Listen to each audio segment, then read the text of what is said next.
அனைவருக்கும் வணக்கம். எல்லாரும் பாதி பேசிட்டீங்க, மீதியை லியோன் இன்னும் பிரிச்சு போராடுறீங்க. எனக்கு டைரக்டர் கிளியர் சொல்லிட்டார். எக்ஸ்ட்ரா என்டர்டெயின்மெண்ட் சார்பில் அன்பு அண்ணன் வி மதியழகன் அவர் தயாரிப்பில் இணைத்து தயாரிப்பாளராக பாலசுப்ரமணியம் அவர்களும் சதீஷ்குமார் அவர்களும் இணைந்து ஒரு அற்புதமான படத்தை சீரும் சிறப்புமாக இயக்கி முடித்து இன்னைக்கு இந்த இசை அந்த ட்ரெய்லர் வெளியீட்டு விழா மூலம் உங்களெல்லாம் சந்தித்ததில் நான் மிக்க மகிழ்ச்சி அடைகின்றேன். ஏறக்கூடிய அவர் எல்லாருமே அருமையாக பேசுனாங்க. டைம் இல்லை, இதே மாதிரி பொதுக்கூட்டம் மாதிரி ஆயிடுச்சு. அந்த கடைசியில் பேசும்போது விட்டு கொடுப்பான் பொதுக்கூட்டம், அது மாதிரி ஆகி போச்சு. இருந்தாலும் லியோன் என்ன அருமையாக பேசினார், ரொம்ப அருமையாக பேசினார். நான் பார்க்கும்போது பார்த்தேன் எல்லாம் பாடுவார் பட்டி நிறையா பார்த்துட்டு லியோன் என்னென்னா என்ன அப்படின்னு என் மனசில் 20 வருஷம் ஒரு படம் நடிச்சோன்னு சொன்னார். நான் எப்படி 13 இயர்ஸ்க்கு அப்புறம் நடித்தோன்னா அதே மாதிரி மறுபடியும் அவர் நடிக்க வைக்கணுன்ற ஒரு குறிக்கோள் தான் நம்ம நினச்சிக்கிட்டு இருந்தேன். பேசும்போது அந்தளவுக்கு ஒரு சிறப்பான இருந்தாங்க. நட்சத்திர சார் அருமையாக பேசினாங்க. அவர் சார் வந்து எங்கள் ஊர் பக்கம் எங்கள் மேலூர் தான். அவர் பையன் கார்த்தி சுப்ராஜ், ரஜினி சார் ஆக்ட் பண்ண பேட்டை படம் டைரக்டர் அவர் பையன் தான் ஆக்ட் பண்ணார். தம்பி சிவா அருமையாக பேசினார். அது படத்தில் மருமையன், ஆனால் உண்மையில் எனக்கு எங்கள் அண்ணன் எங்கள் மகன் தான் அவர். அதுமாதிரி சவுந்தர் சார், விஜயமுரளி, ஹரிபர் குமார் எல்லாம் வந்திருக்காங்க. சியாமா வந்திருக்காப்புல. என்னுடைய படத்தில் உயிர் நண்பனாக வரக்கூடிய அருமை தம்பி MS பாஸ்கர். ராதாரவன் வர முடியலை, வேணா அவருக்கு உடம்பு சரியில்லை. இருந்தாலும் அவருடைய ஆசீர்வாதத்தோடு அதுக்குரிய அண்ணன் டைரக்டர் ஆர் உதயகுமார் சார் அவர்கள், அது ரஜினி சார் வச்சு எஜமான் பண்ணவர். சமீபத்தில் மறைந்த அன்பு அண்ணன் விஜயகாந்தை வைத்து சின்ன கவுண்டர் படத்தை பண்ணவர், அருமையாக பேசினார். இன்றைக்கி சங்கத்தின் எங்கள் டைரக்டர் சங்கத்தின் தலைவராக வந்திருக்கிறார், அவர் வாழ்த்துக்கள். அது மாதிரி பேரரசு அவர்கள் அருமையாக பேசினார். பேரரசு அவர்களும் சாதாரண ஆள் இல்லை. தம்பி விஜய் வச்சொரு படம், திருப்பாச்சி 2 படம், சிவகாசி, அஜித்குமார் வச்சு பண்ணியிருக்காரு. நானே சொல்லுவேன், பேரரசு என்ன சார் நீங்கள் விட்டு இவ்வளோ பெரிய படம்லாம் கொடுத்தீங்க, இப்போ இதை வச்சு கொடுங்க சார் படத்தை சொல்லியிருக்கேன். அது மாதிரி அன்புமணி சார், இன்னும் சொல்ல போனால் அண்ணன் டெம்பிள்ஸ் குமார் அவர்கள் உங்களுடைய மலைப்பை ஏற்று வந்து மேலில் தோண்டி இதுதான் எனக்கு முதல் மாதிரி சொன்னார். எங்களை ரொம்ப ஹெல்ப் பண்ணார் ஷூட்டிங்க்கு. அவருக்கும் சொல்லிக்கிறேன், எல்லாருக்கும் சொல்லிக்கிறேன். தம்பி ராஜேஷ் அவர்களுக்கும் மற்றபடியும் இங்கே திராக கூடிய பெரியவர்களுக்கும் தாய்மார்களுக்கும் சகோதர சகோதரிகளுக்கும் என் உயிரினும் மேலான என்றென்றும் என் மனதை விட்டு அகலாமல் பல வருஷ காலமாக என்னுடைய ரசிகராக இருக்கும் என் உடன் பிறப்புகளான ரசிகர்களுடைய உடன்பிறப்புகள், இப்போ இந்த டெய்லர் ஓடிச்சு பார்த்தீங்க, சாங் பார்த்தீங்க, சொன்ன மாதிரி 100% சாத்தியமே இல்லை. ஏன்னா 2010 நான் மீட்டிங் போயிட்டு வந்து ஆக்சிடென்ட்டுங்கிறது மிகப்பெரிய விபத்து. மயிரிலையில் உயிர் தப்பினார் அப்படின்னு கேட்டிருக்கோம், பார்த்துருக்கேன், நானே டயலாக் எழுதியிருக்கேன். ஆனால் நானே அதை மாட்டிட்டேன். ஓட்டன் டிரைவர் ஸ்பாட் அவுட், அந்த லியோன் சொன்னார். ஸோ அதிலிருந்து மீறி வந்து நான் இப்படி ஒரு படம் நடிப்பேன்ன்றது அது உலக அதிசயம்தான் நடந்திருக்கு. ஏன்னு கேட்டால் என் ரசிகனுடைய வேண்டுதல், இந்த தமிழக மக்களின் வேண்டுதல், பிரார்த்தனை, என் தாய்மார் வச்சு அன்பு டயட் சார் வரமா இங்கே வந்துச்சு ஓட்டலாம் கூட்டமாக முடியும் பாட்டினா என்னை பார்க்கணும்னு 10-15 வருஷம் வெயிட் பண்ணான். சாமியை பார்த்துட்டேன்னு இருக்கு. சந்தோஷம் ரொம்ப சந்தோஷம். 2 மணி நேரத்தில் நான் சொன்னேன், சொல்ல மாதிரி எந்த ரசிகர் மன்றங்களுக்கும் நான் எதுவுமே செய்கிறதில்லை. ஆனால் எனக்காக உயிரையும் தரக்கூடிய அளவுக்கு என்ன பார்த்துருக்கேன், நான் கடமைப்பட்டிருக்கேன். அது மாதிரி இந்த விழா நடப்பதற்கான டைம் முடிஞ்சு வருச்சு. நாளைக்கு அடுத்த ஷோ பண்ணுவாங்க. இது வந்து கமலா தேட்டர், எனக்கு மறக்க முடியாத தேட்டர் கமலா தேட்டர்.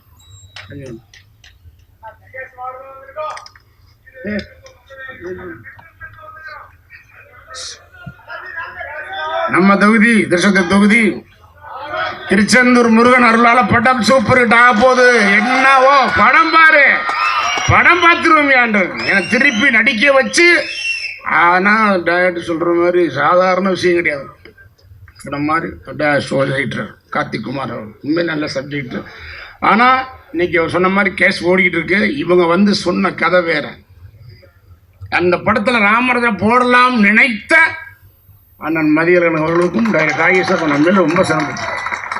ஆனால் அவன் சொல்லும்போது சில மாதங்களை பண்ணான். ஆனால் டைரக்டர் அழகாக ஸ்கிரீன் பிளே பண்ணி இப்படி ஒரு படம் நம்ம இப்போ நடிக்கிறோமா போது அன்னைக்கும் பொருந்துற மாதிரி, இன்னைக்கும் பொருந்துற மாதிரி, என்னைக்கும் பொருந்துற மாதிரி, நேற்று இன்று நாளைங்கிற டைப்பில் படம் சூப்பராக எடுத்திருக்காரு.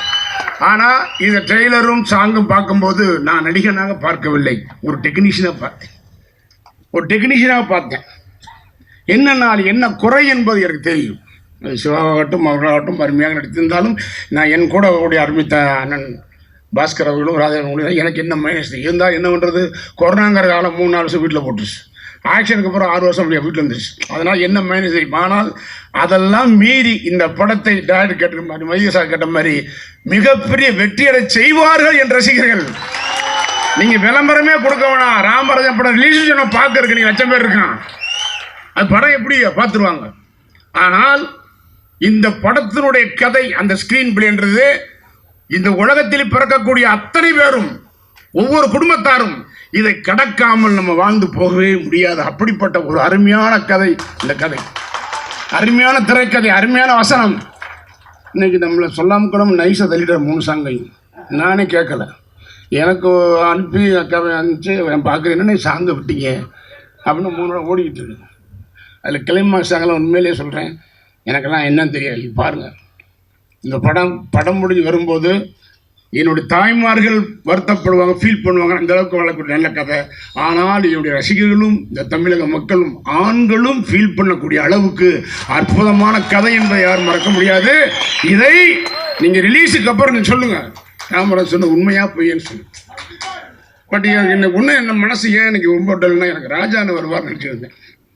ஏன்னா எனக்கு இன்னைக்கு வரைக்கும் ராமராஜன் சொல்கிறாங்கன்னா இந்த 2000 இன்னைக்கு வரைக்கும் 3 படம் தான். ஒன்று சீர் வருங்காலை, ஒரு 54 வாரம், ஒரு 5 குடிச்சு, பொண்ணா நேரம் போகல, மேதை போகல.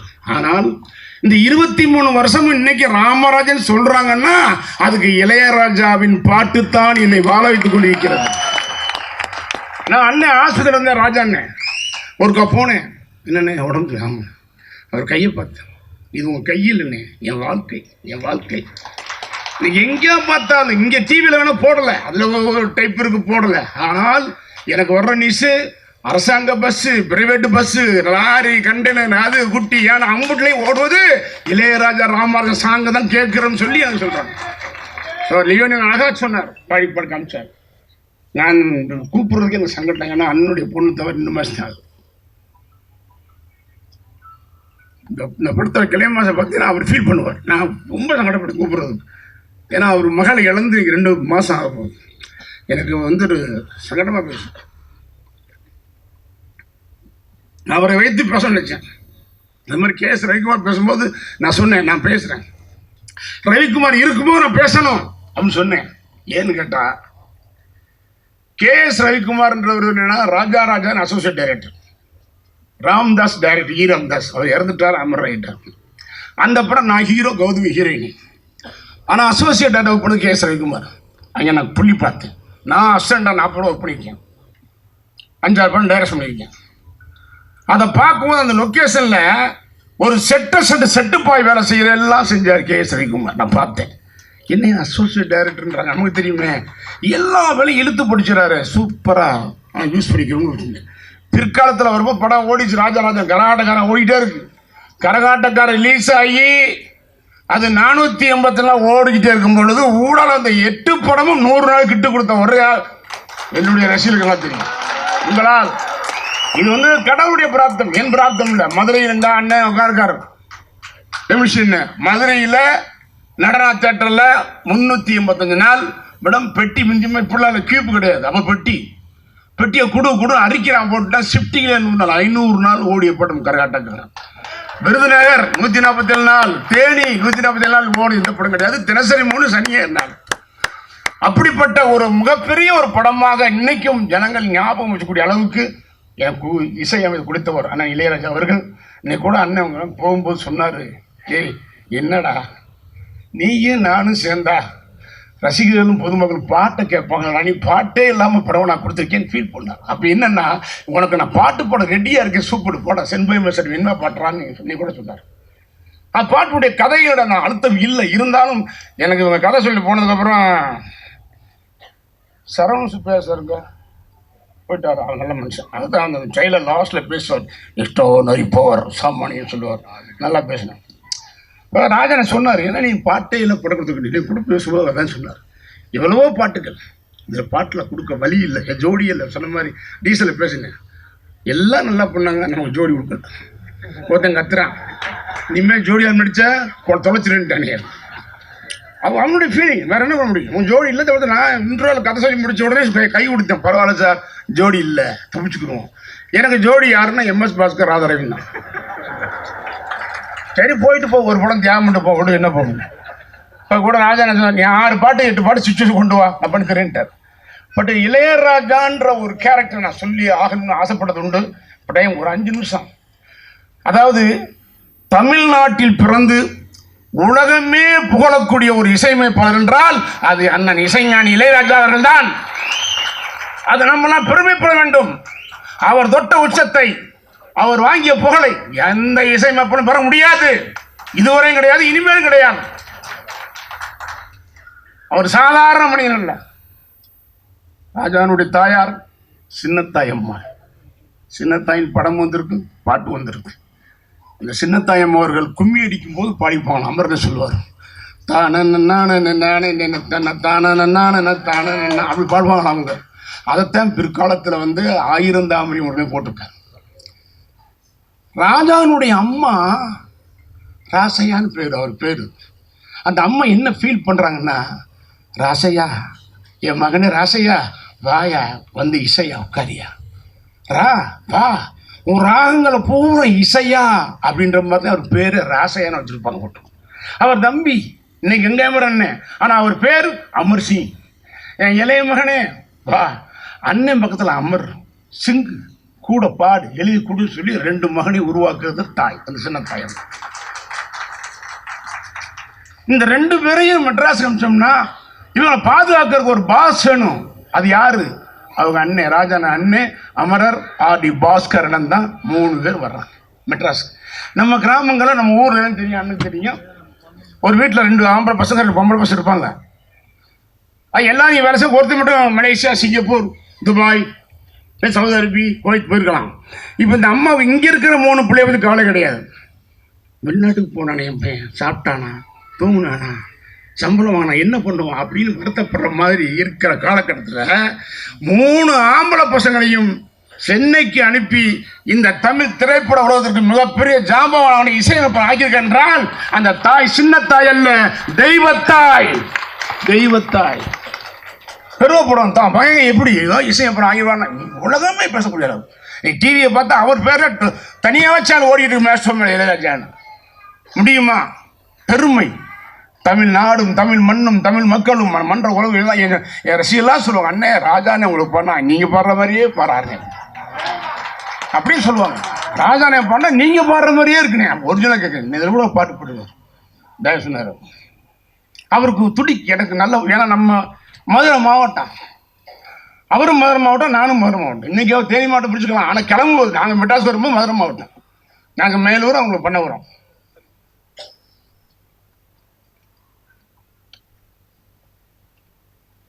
அவர் இந்த சாமானிய ஷூட்டிங் 2022 டிசம்பர் 30 முடித்தோம் மதுரையில். மறுநாள் கிளம்புற 1ஆம் தேதி போன வருஷம். ராஜா நாங்கள் இருக்காருன்னு நியூஸ் வருது. மேனேஜருக்கு ஃபோன் கேட்குறேன், அண்ணன் இருக்காங்களா அப்படி? ஆமாப்பா. அண்ணன் பார்க்கணும். அண்ணன் இங்கே பசுமடைய நாங்கள் இருக்க மாட்டுதான் டெம்பிள் சிட்டியில். இல்லைண்ணே வேணாம் என்னன்னு கேட்டேன். வருஷம் பிறப்போ பார்த்துறாண்ணா. இல்லை அண்ணன் 5 மணிக்கு மீனாட்சி அம்மன் போகிறாரு. சரி விட்டுருங்க, அண்ணன் ஆன்மீகம்னா கரெக்டாக இருப்பார், 5 o'clock 5 o'clock இருப்பாருன்ட்டு போகலை. நான் மெட்ராஸ் பார்த்துக்கிறேன் கூப்பிட்டு அவர் மீனாட்சி போகும். ஏன்னா ஒரு ஆன்மீகம், ஒரு தெய்வத்தன்மை. அவர் பாடுற பார்த்தீங்களா, தத்திவா வாய்ஸ்.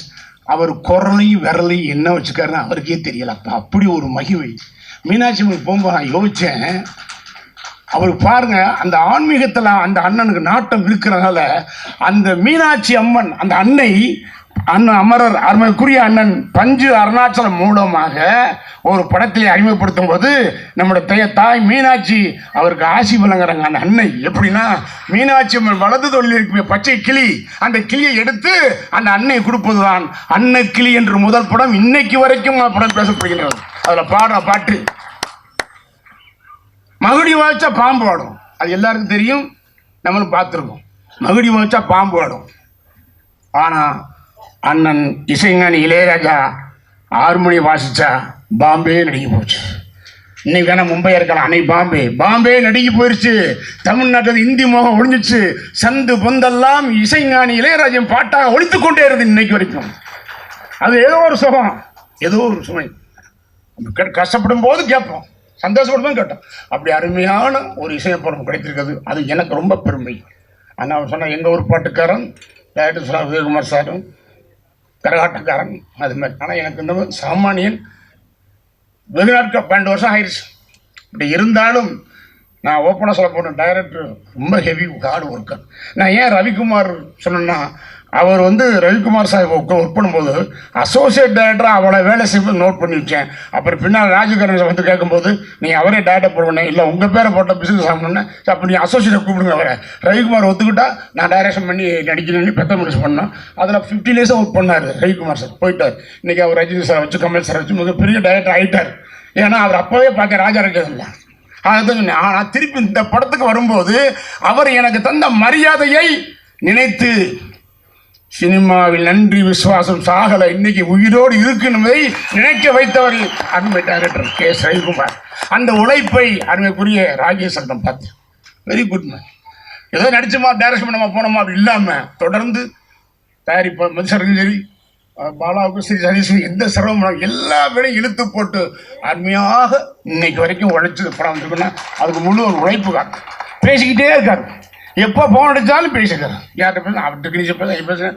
கேமராமேன் அருள் சார் சூப்பராக போடும், தெரிஞ்ச ஒரு cameraman Arul sir, editor Gopi sir, fighter Mirattal Siva, வாங்க கேமராமேன் சார், ஃபைட் மாஸ்டர் மிரட்டல் சிவா. ஒரே ஒரு ஃபைட் இருக்குதுல்ல, ஃபஸ்ட் ஹாஃபில் ஜோடி இல்லை.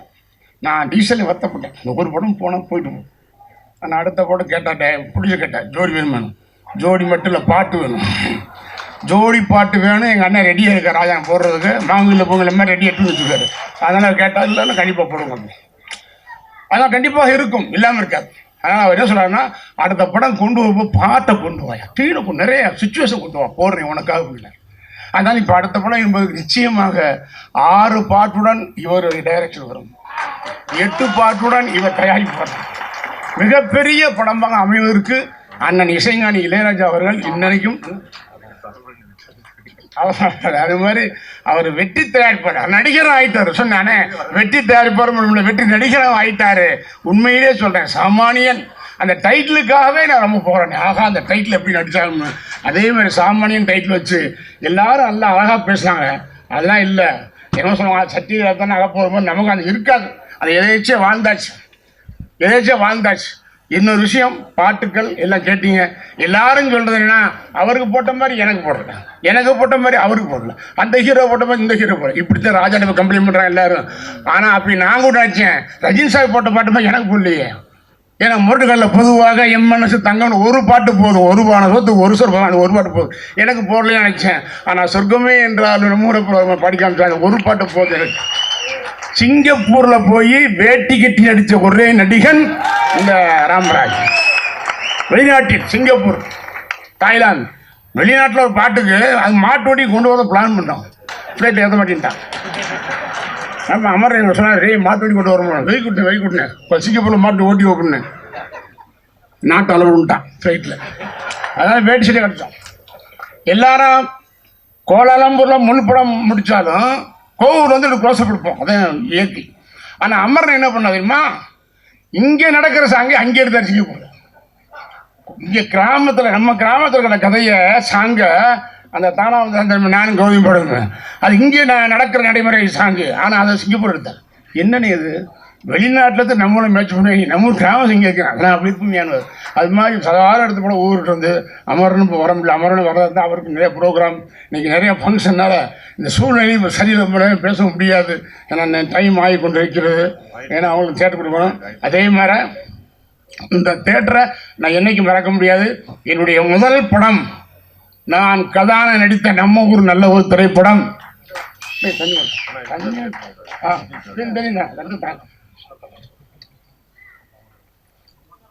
முதல் படம் நம்ம ஊர் நல்ல ஊர்.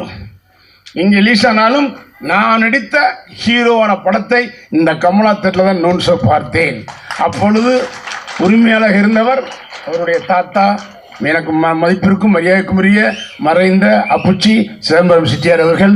இந்த திரைப்படத்தில் திரையிடும் போது அந்த ஹீரோ வந்தால் அவர் மாதிரி மதிப்பு மரியாதை சிறப்பு செய்ய வேறு எந்த சினிமாவும் உரிமையாலும் கிடையாது. அப்படி ஒரு அருமையான அற்புதமான மனிதர். அவர் மறைந்து விட்டால் நான் போக முடியாமல் போச்சு. இருந்தாலும் அவருடைய புதல்வர்கள் வள்ளியப்பன் நாகூர் பேசினாலும் அவருடைய கணேசனுடைய பையன் அருமைக்குரிய விஷ்ணு கமல் அவர்களுக்கு நான் மிகவும் நன்றியை குறிக்கிறேன். நீங்கள் இது ட்ரெய்லருக்கும் ஈஸ்வரி அனுப்பிச்சிருக்கீங்க. இல்லை, இதே தியேட்டரில் படம் ரிலீஸ் ஆகணும், நான் இங்கே வந்து பார்க்கணும். அந்த படம் நிச்சயமாக பெரிய படம். ஆனால் 100 நாள் சொல்லிக்கலாம்.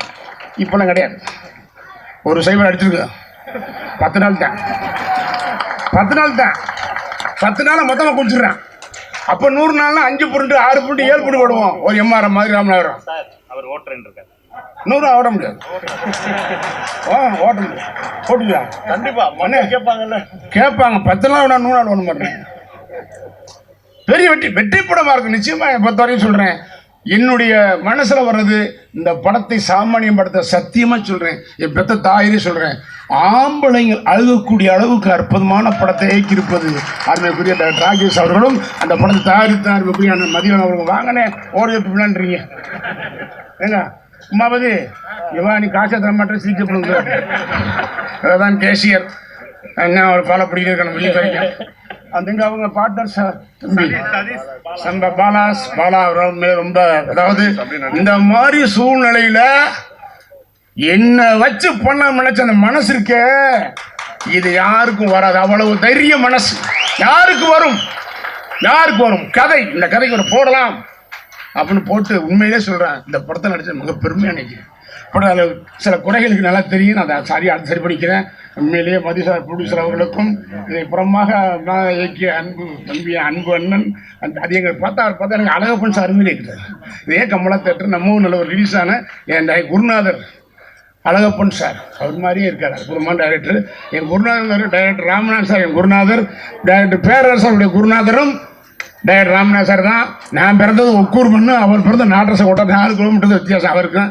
அது மாதிரி என் பேர் சொல்ல தம்பி விஜயமுரளி சவுந்தர் அவர்லாம் பத்திரிகை சங்க தலைவர் சொல்ல வேகத்தில் முரளி கோச்சுக்காத. அதை நம்ம பார்த்து மண்ணுக்கு தப்பு பண்ணும்போது அவங்க மாமனார் தான் பிஆர்ஓ.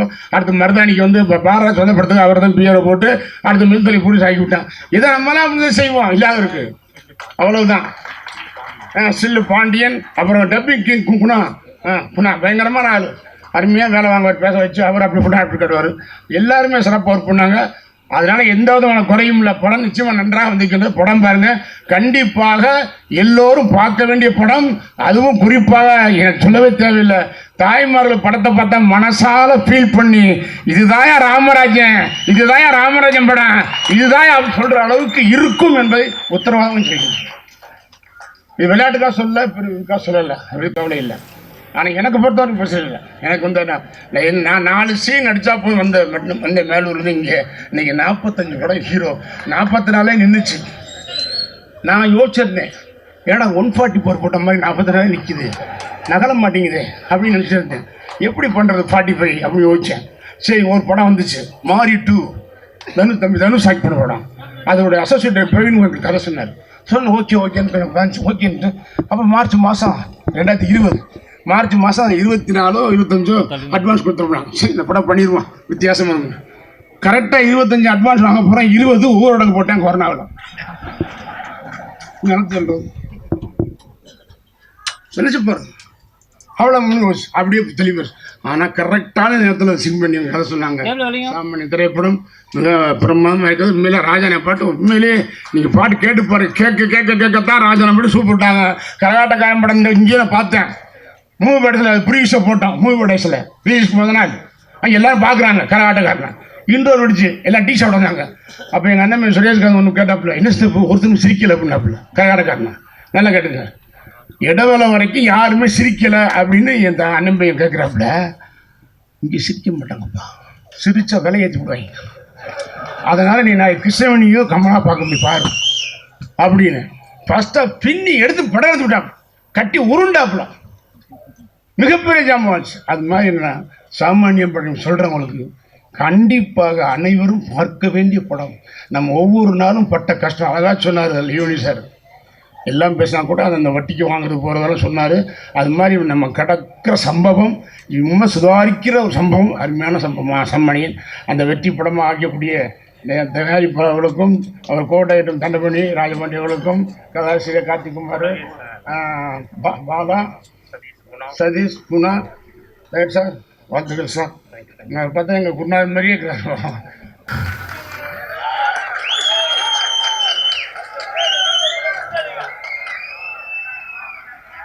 இதெல்லாம் என்ன கூட்டம்? ஆக்சுவலாக நான் வந்து 87 எனக்கு மேரேஜ் ஆகிட்டு எனக்கு ஒய்ஃப் வந்து திருவண்ணாமலையிலக்குள்ளே நான் போகிறேன். அது கல்யாணத்துக்கு அப்புறம் ஒரு மாதமோ 2 மாதமோ கழித்து போகிறேன். அந்த ஊருக்குள்ளேயே போக முடியல, திருவண்ணாமலைக்குள்ளேயே போக முடியல, அவ்வளோ கூட்டம். என்னப்பா ஏதாவது புது படம் ரிலீஸ் ஆயிருக்கா எங்கேயாதுன்னா இல்லை சார், சென்ட்ரலில் ஊர் பூரா கூட்டம், திருவண்ணாமலை பூரா கூட்டம். அதாவது இதுக்கு வருமே அந்த அண்ணாமலை ஜோதிக்கு வர மாதிரி. என்னன்னு கேட்டால் ராமராஜன் சார் மீட்டிங் அப்படின்னு, அப்படி ஒரு கூட்டம். அப்படி அந்த கூட்டத்தை இந்த கூட்டத்தை பார்க்கும்போது அதெல்லாம் மறக்கலை. அது என்றைக்குமே இருக்குது. சூப்பர் ஸ்டார் ரஜினி சார் வந்து சொன்னார் ஒரு தடவை, ஐயோ நான் பயந்துட்டேன் சார், அவருக்கு இருந்த மாதம் அந்த ஓப்பனிங்கில் அந்த கலெக்ஷனை பார்த்துட்டு பயந்துட்டேன் சார். ஐயோ நமக்கு பயங்கர போட்டி இல்லை, இப்போ முன்னாடி போயிட்டுருக்காரு அப்படின்னு ரொம்ப பயந்துட்டேன் நான்.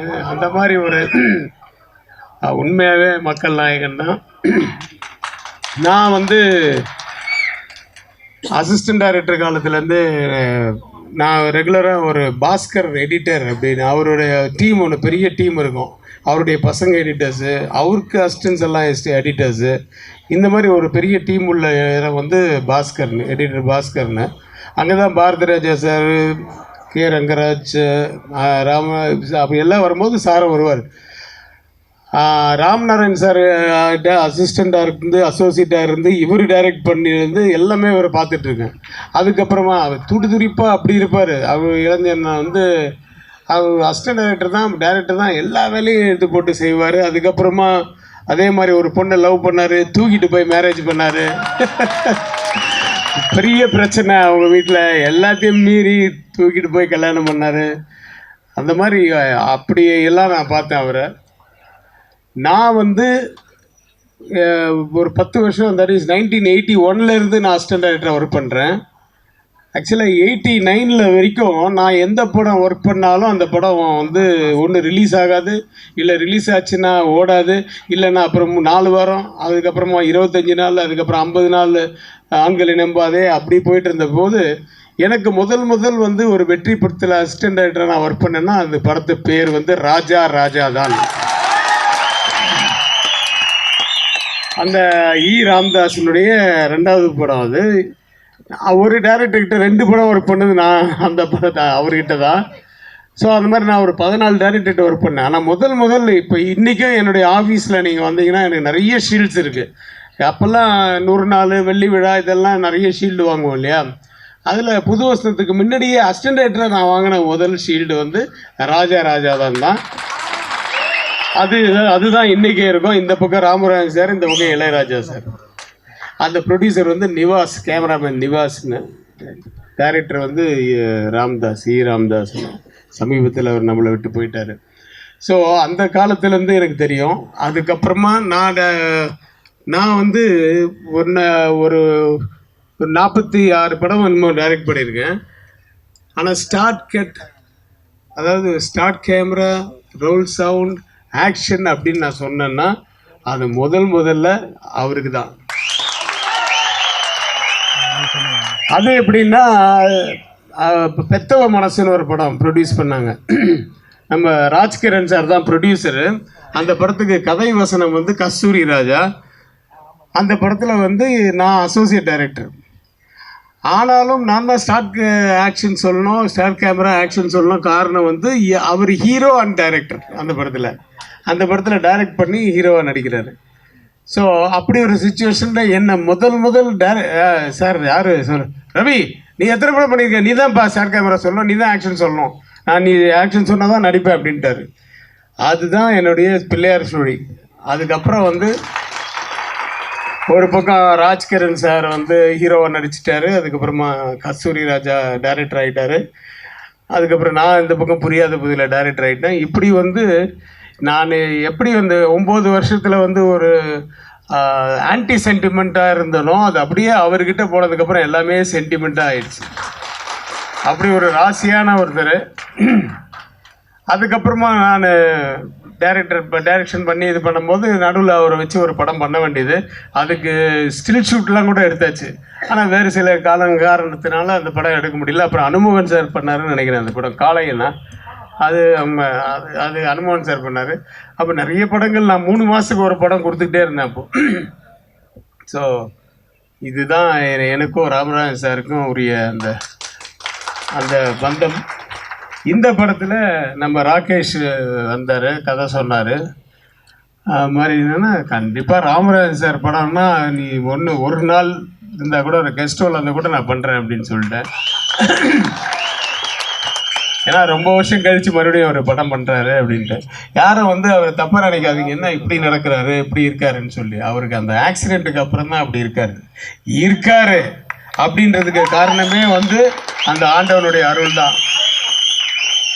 அது நிறைய பேர் சொல்லுவாங்க ஜெயலலிதா மேடம் ஹெல்ப் பண்ணாங்க அது பண்ணாங்கன்னு. மாதிரி எல்லாத்தையும் மேலே ஒரு அருள் ஒன்று இருக்குல்ல, அந்த அருள்னால தான் இன்றைக்கி அவர் இங்கே இருக்காரு. ஆண்டவன் அருள் தான் அது. ஏன்னா அப்படிப்பட்ட ஆக்சிடெண்ட் அது. அந்த காரில் இவர் கூட போனவங்கெல்லாம் இறந்துட்டாங்க. அதை மிஞ்சி இது தப்பிச்சு இப்படி வந்து நடித்து மறுபடியும் ராஜா சார் பாட்டு அவர் பாடணும்னு எழுதி வச்சிருக்கு.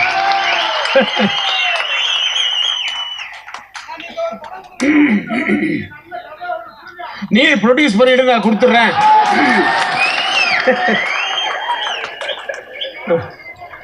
அப்புறம் இந்த படத்தில் ராகேஷனுடைய டைரக்ஷன் பற்றி நான் சொல்லவே வேணாம். அவர் வந்து நல்ல ஒரு எக்ஸ்பீரியன்ஸ்டான ஒரு டைரக்டர் மாதிரி தான். அதில் முதல் படமாக அது 3வது படம். பட் அதெல்லாம் நல்ல எக்ஸ்பீரியன்ஸ்டான ஒரு டைரக்டர் எப்படி வேலை வாங்குவாங்களோ அப்படி தான் இப்போ கூட வேலை வாங்கினார் ராமராஜன் சார்.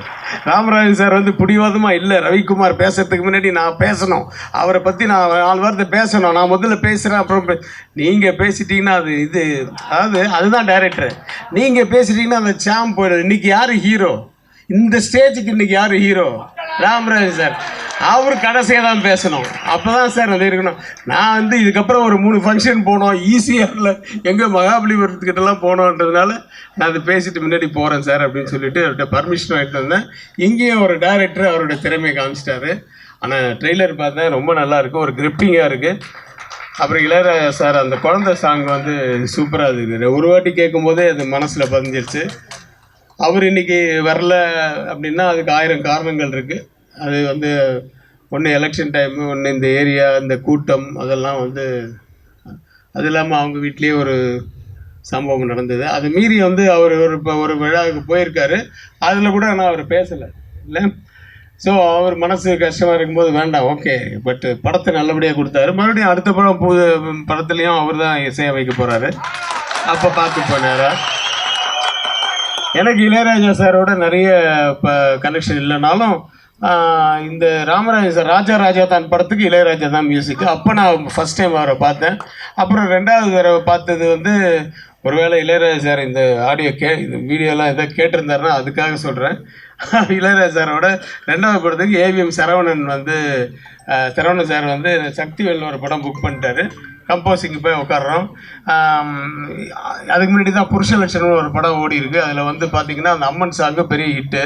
அதனாலே அந்த மாதிரி ஒன்று வேணும், அந்த மாதிரி ஒரு சுச்சுவேஷன் வேணும்னு சரவணன் சார் அவங்க பிரதர்ஸ் எல்லாம் சொன்னதுனால சரின்னு சொல்லிட்டு போய் கம்போசிங் உட்காந்த உடனே அவர் என்ன சுச்சுவேஷன் சொன்னேன். எந்த மாதிரி டைப்பில் வேணுன்றீங்க அப்படின்னோடனே நான் கோலவிழியம்மா ராஜகாளியம்மா பாளையத்தாயம்மா பங்காரு மாயம்மான்னு நான் அந்த பாட்டை ஃபுல்லாக சும்மா அப்போ தான் அதுக்கு முன்னாடி படம்ன்றதுனால ஃபுல்லாக இல்லை ஞாபகம். ஒரு தாலிவரம் கேட்க வந்தேன் தாயம்மா அப்படின்ட்டு அது மாதிரி எமோஷனல் ஆகிட்டு அதுக்கப்புறமா அவர் மெலடி வரணும் சார் அப்படின்னு அப்படி அவர் சிரிச்சுட்டே இது பண்ணார்.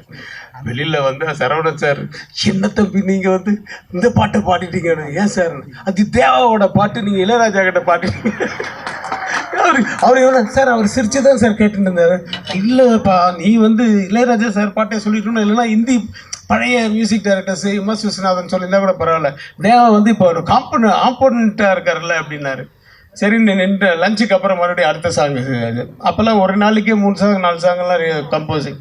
லஞ்சுக்கு அப்புறமா போகிறோம். என்ன சுச்சுவேஷன்னாரு. சார் இது ஒரு டூயட் தான் சார், ஒரு பெரிய சுச்சுவேஷனில் ஒரு இமேஜினேஷன் டூயட் தான் சார் அப்படின்னு. அப்படியா, ஏதாவது இன்ஸ்பிரேஷனுக்கு பாடு அப்படின்னாரு. நான் டக்குன்னு இவரை தான் நினச்சேன். உடனே ராமராஜன் சார் நினச்சிட்டு, மாங்குயிலே பூங்குயிலே சேதி ஒன்று கேளு, இந்த மாலையட தேடி வரும் நாள் எந்த நாள் அப்படின்ட்டு இது பண்ணீங்கன்னா அவர் போட்ட பாட்டாச்சே. அப்படியே சந்தோஷம் சரவணன் சாருக்கு. உடனே இம்மீடியட்டாக அந்த ரிதத்துக்கு ஏற்ற மாதிரி அவர் ஒரு ஹார்மோனியத்தில் மல்லிகை மட்டு மனசை தொட்டு இருக்குதடி ஆளுன்னு சொல்லி உடனே கொடுத்தாரு அந்த டியூன். அந்த மல்லிகை மட்டு சாங்கு பெரிய ஹிட்டு, இன்றைக்கும் போயிட்டுருக்கு. ஸோ இதில் என் வாழ்க்கையில் நடக்கிற அந்தந்த சம்பவங்கள் எல்லாமே நடுவில் ஒருத்தர் வருவார், அவர் ராமராஜன். ஸோ எனக்கு மறக்க முடியாத ஒரு நபர், அதுக்கப்புறம் நண்பர். இப்போது என்னுடைய இயக்குனர் எல்லாத்தையும் மீறி என்ன இன்றைக்கி வந்து இந்த புது படத்துக்கு அப்புறம் ப்ரொடியூசர் மதி, வெரி குட். நல்ல அவரை பற்றி சொல்லி ஆகணும். ஏன்னா இன்றைக்கி ஏன்னா ஒரு மாதிரி ஹிந்தி ஸ்டைலில் இப்போ இருக்கார் அப்படின்னா, அப்புறம் ஹிந்தி அவரோட ஃப்ரெண்ட்ஸ் எல்லாம் கூட இல்லை ஹிந்தி தான் பேசிகிட்டு இருந்தாங்க. அவர் வந்து ராமராஜன் சாரோடைய ஃபேனு. சரி ஓ பிரமாதம் அப்படின்னு சொல்லிட்டு ஏசி போடலன்னு சொல்லுங்கள், இது கொடுத்து பிரயோஜனம் இல்லை. ஸோ அந்த மதிக்கு வந்து என்னுடைய வாழ்த்துக்கள். இன்னும் நிறைய படங்கள் நீங்கள் பண்ணணும், அதில் ராமராஜன் சாரை வச்சும் பண்ணணும், ராகேஷ் வச்சும் பண்ணணும் அப்படின்னு கூறி இதில் நடித்த அத்தனை பேருக்கு இதில் பார்த்த இந்த 2-3 MS Bhaskar and Radharavi sir 2 பேருமே ஈக்குவலாக ஒரு சஸ்பென்ஸ் இருக்குது பாருங்கள். அதில் நல்லா தெரியுது. அதான் ஒரு ஃபேமிலியாக அவங்க ஏதோ இருந்திருக்காங்க, அதுக்கப்புறமா வந்து ஒரு பிரச்சனையாக இருக்குது, அதுக்கப்புறமா வந்து ஒரு பேங்க்கே கடத்துறாங்க. இதான கதை போச்சு. என்ன போச்சு, நீ தான் ட்ரெய்லரில் சொல்லிட்டியா, இது கூட புரியாதாப்பா உங்களுக்கெல்லாம். ஆனால் எப்படி எதை கடத்துனாங்க, எப்படி இதெல்லாம் சமாளித்தாங்க, எதுக்கு நான் உள்ளே வந்தேன், நான் என்ன அவரை பிடிச்சேனா இல்லையா, எல்லாம் இவ்வளோ இருக்குது விஷயங்கள் இல்லையா, பாட்டெல்லாம் இருக்குல்ல. அதனால் எல்லாருக்கும் தெரியும், அந்த ட்ரெய்லர் பார்க்கும்போதே தெரியுது இல்லை. சரி, ரொம்ப நேரம் நானே பேசுனேன், அடிப்பாங்க. ஏன்னா எத்தனை பேர் இருக்காங்க பாருங்கள். நன்றி, வணக்கம், all the best for whole team. எல்லாருக்கும் வணக்கம். எட்ஸெட்ரா வழங்கும் படம் சாமானியன். ஆனால் மேடையில் வீற்றிருக்கக்கூடியவர்கள், இந்த படத்தினுடைய தயாரிப்பாளர் மதி அவர்கள், இயக்குனர் அன்பு தம்பி எங்கள் பக்கத்து ஊர்க்காரர் ராகேஷ் அவர்கள், வந்திருக்கக்கூடிய நீங்கள், மேலும் மேகம் மறைத்து விட்டதே என்பதற்காக நட்சத்திரம் இல்லாமல் போய்விடுவதில்லை. 11 ஆண்டுகள் மறைத்திருந்த விதி எனும் மேகம் விலகி மீண்டும் வந்திருக்கக்கூடிய சோலை புஷ்பங்கள் படத்தில் நான் டப்பிங் பேசும் பொழுது காலத்திலிருந்து இந்த படத்தில் அவரோடு இணைந்து நடிக்கும் வரை எங்கே பார்த்தாலும் எத்தனை பெரிய வெற்றி மகுடங்கள் அவருடைய தலையில் அவர் சுமந்திருந்தாலும் அணிந்திருந்தாலும் எந்த விதமான கர்வமும் இல்லாமல் எல்லோரிடமும் பழகக்கூடிய எங்கள் ஐயா, உங்கள் எல்லாருடைய உயிர் ஐயா ராமராஜன் அவர்களும் சாதாரணமானவர் இல்லை. இசையமைத்திருக்கக்கூடிய மாஸ்ட்ரோ இளையராஜா அவர்களும் சாதாரணமானவர் இல்லை. இந்த மேடையில் இருக்கக்கூடிய எல்லோருமே, யாருமே சொல்கிறேன், எல்லாருமே சாதித்தவர்கள் தான். எல்லோருமே நிறைவான மனதிற்கு சொந்தக்காரர்கள் தான். எனக்கு ஒரு சின்ன ஆசை, அது நிறைவேறணும். இன்று இருக்கக்கூடிய இதே மக்கள் திரள் இந்த படத்தின் 100வது நாள் வெற்றி விழாவிலும் இருக்க வேண்டும். கரகாட்டக்காரன் என்ற மாபெரும் வெற்றி படத்தை மீறி இந்த படம் அதற்கு மேல் ஒரு 50-75 நாட்கள் ஓட வேண்டும் என்று எல்லாம் வல்ல இறைவனை வேண்டுகிறேன். மீண்டும் வந்திருக்கும் ஐயா அவர்களை உங்கள் எல்லார் மாதிரியும் நானும் ஒரு ரசிகனாக வாழ்த்தி மீண்டும் வருக ஐயா அப்படின்னு வரவேற்கிறேன். மறுபடி இடைவெளி இல்லாமல் நடிங்க. மக்கள் நாயகன்ற பட்டம் உங்களுக்கு தான், வேறு யாரும் கிடையாது. நீங்கள் நடிங்க, நடிச்சுக்கிட்டே இருங்க, உங்களோடு சேர்ந்து நாங்களும் நடிக்கிறோம் அப்படின்னு ஒரு ஆசையை அவர்கிட்ட வைக்கிறேன், ஒரு வேண்டுகோளாகவும் வைக்கிறேன். இதே ஆதரவும் இதே அன்பும் ஐயா அவர்களுக்கும் கலைஞர்களாகிய எங்களுக்கும் உங்களிடமிருந்து என்றென்றும் கிடைக்க வேண்டும். நீங்கள் அனைவரும், நாங்கள் அனைவரும், தம்பி ராகேஷ் அவர்களும் ப்ரொடியூசர் அவர்களும் எல்லோரும் எல்லா வளமும் நலமும் பெற்று வாழ இறைவன் அருள் புரியட்டும் என்று வேண்டி விடைபெறுகிறேன். நன்றி, வணக்கம். கொஞ்ச நேரத்தில் கமலா தேட்டர் வந்து அம்மன் கோயில் கூழ் ஊத்துற ஃபங்க்ஷன் மாதிரி ஆகிப்போச்சு. எனக்கு தெரிஞ்சு சமீபத்தில் ஒரு இசை வெளியீட்டு விழா, அரங்கம் நிறைந்த இசை வெளியீட்டு விழான்னா அது இப்போ நடக்கிற நம்ம மக்கள் நாயகன் அவர்களுடைய இசை வெளியீட்டு விழா தான். அந்த அளவுக்கு ஊர்லேருந்து அவ்வளோ அன்போடு வந்திருக்கீங்க. எனக்கு வந்து இந்த விழாவில் வந்து முக்கியமான விஷயம் என்ன அப்படின்னா, தம்பி லியோ சிவா 2 நாளைக்கு முன்னாடி லியோனி அண்ணனுடைய பர்த்டே, அங்கே நான் பார்க்கும்போது சொன்னார் இந்த மாதிரி படத்தோடைய இசை வெளியீட்டுலாம் இருக்குன்னு. இயக்குனரோ மற்ற யாரும் சைட்லேருந்து நமக்கு வந்து ஒன்றும் அழைப்பு இல்லை. ஆனால் கேஎஸ் ரவிக்குமார் சார் சொன்னார் இல்லையா, இந்த படத்தில் ஒரு நாள் நடித்தா கூட எனக்கு ஒரு பெரிய சிறப்பு அப்படின்னு. அது மாதிரி இந்த மேடையில் எனக்கு கிடைச்சாலே பெரிய சிறப்பு அப்படின்னு எங்களுடைய அன்பு அண்ணன் மக்கள் நாயகனுக்காக நான் வந்துட்டேன். ஒரே ஒரு விஷயம் என்னென்னா, எனக்கு ஒரு விருது வழங்கும் விழா நடந்துச்சு, அண்ணனுக்கு ஞாபகம் இருக்கும்னு நினைக்கிறேன். அந்த விருது வழங்கும் விழாவில் நான் உட்காந்துருக்கேன். பெஸ்ட்டு காமெடியனுக்கான விருது எனக்கு கொடுக்குறாங்க. யார் வந்து எனக்கு விருது கொடுக்க போகிறாங்கன்னு எனக்கு தெரியாது. என் பக்கத்தில் வந்து அண்ணன் உட்காந்துட்டாரு. என்ன ரோபோ எப்படி இருக்கீங்க அப்படின்னாரு. அண்ணே நல்லா இருக்கேண்ணே. யாருக்கோ விருது கொடுக்கணுமா கூப்பிட்ருக்காங்க, எவனுக்கு கொடுக்க போகிறேன்னு தெரியல அப்படின்னாரு. அவரை நானும் பக்கத்தில் உட்காந்துருக்கோம். இப்போ மேடைக்கு என்னை கூப்பிட்றாங்க. அடுத்ததாக சிறந்த நகைச்சுவையாளனுக்கான விருதை பெற ரோபோ சங்கரை மேடைக்கு இருக்கிறோன்னு நான் மேடைக்கு போகிறேன். எனக்கு யார் விருது கொடுப்பாங்க அப்படின்னு யோசிச்சுட்டு இருக்கும்போது இந்த விருதினை வழங்க மக்கள் நாயகன் அவர்களை மேடைக்கு அழைக்கிறோம் அப்படின்னாங்க. 2 பேருக்குமே தெரியாமல் தான் உட்காந்து, பெரிய சந்தோஷம். மேடைக்கு வந்துட்டார். அப்போ நான் மேடையில் வந்து அண்ணன்ட்ட கேட்டேன், ஒரே ஒரு விஷயந்தான் கேட்டேன். இந்த அரங்கமே அதிர்ச்சு. என்ன கேட்டேன் அப்படின்னா, அண்ணே முன்னாடிலாம் நீங்கள் வந்து பச்சை கலர் மஞ்சள் கலர் இந்த கலருக்கு சொந்தக்காரரே நீங்கள் தான். ஆனால் சமீபத்தில் அதே காஸ்டியூம் போட்டால் எல்லாருமே என்ன ராமராஜன் டவுசரை போட்டுக்கிட்டு தெரியுறாங்க, ஏன்னா கோடு போட்ட டவுசர் போட்டால் ராமராஜன் டவுசரை போட்டுக்கிட்டு தெரியுறீங்க, ராமராஜன் சட்டையை போட்டுக்கிட்டு தெரியுறீங்க அப்படின்னு கேலி கிண்டல் பண்ணாங்க. ஆனால் இன்றைக்கி ஜென்ரேஷன் ஃபுல்லாக அதைத்தானே ஃபாலோ பண்ணுறாங்க. ரைட் சைடில் ஒரு பேண்ட் கலர் இருக்குது, லெஃப்ட் சைடில் ஒரு பேண்ட் கலர் இருக்குது, ரைட் சைடில் ஒரு ஷூ லேஸ் வந்து பச்சை கலர் இருக்குது, லெஃப்ட் சைடில் ஒரு வந்து லேஸ் ஒரு கலரில் இருக்குது. எல்லாம் உங்களை தானே ஃபாலோ பண்ணுறாங்க இன்றைக்கி ஜென்ரேஷன் 2K கிட்ஸ் ஃபுல்லாக. அப்படி நீங்கள் தானே ட்ரெண்டு அப்படின்னு. அதுக்கு அண்ணே ஒரு பஞ்சு சொன்னார் மேடையில். அந்த அரங்கமே அதிர்ச்சி. என்ன அப்படின்னா, அட போங்கிறவோ இந்தியன் கரன்சியே நம்ம கலர் தானே அப்படின்னாரு. அது வந்து மறக்கவே முடியாது. அந்த மாதிரி வந்து ஸ்பான்டனைஸாக அடிக்கிறது. ஸோ இந்த விழாவில் நான் கலந்துக்கிட்டதை வந்து நான் ரொம்ப பெருமையாக நினைக்கிறேன். உங்களை மாதிரி நானும் ஒரு மிகப்பெரிய ரசிகன் அண்ணனுக்கு. வீட்டில் ஃப்ரீயாக இருக்க டைம் ஃபுல் அண்ணனுடைய பாடல்கள் தான். பெத்த மனசு சுத்தமடா இந்த மாதிரி வரிசையாக அண்ணனுடைய பாடல்கள் தான் கேட்டுக்கிட்டே இருப்போம். ஸோ இந்த விழாவுக்கு வந்து நிறைய பெரியவங்களாம் வந்திருக்கீங்க. திரைப்படம் மிகப்பெரிய வெற்றியடைய வாழ்த்துக்கள். அடுத்த திரைப்படம் மக்கள் நாயகனும் நடிக்க வாய்ப்பு இருந்தால் நான் தயாராக இருக்கிறேன் என்பதை இந்த நேரத்திலே தெரிவித்துக் கொண்டு வாய்ப்பு கிடைத்தமைக்கு நன்றி கூறி விடைபெறுகிறேன். நன்றி, வணக்கம். Thank you. I love you all. அதாவது நான் இந்த 2-3 ஆண்டுகளாக நிறைய திரைப்பட பாடல் வெளியீட்டு விழாவுக்கும் ட்ரெய்லர் வெளியீட்டு விழாவுக்கும் சென்று கொண்டிருக்கிறேன். அதில் இப்படி ஒரு அரங்கு நிறைந்த ஒரு விழாவை நான் ரொம்ப நாள் கழித்து இன்றைக்கி தான் பார்க்குறேன்.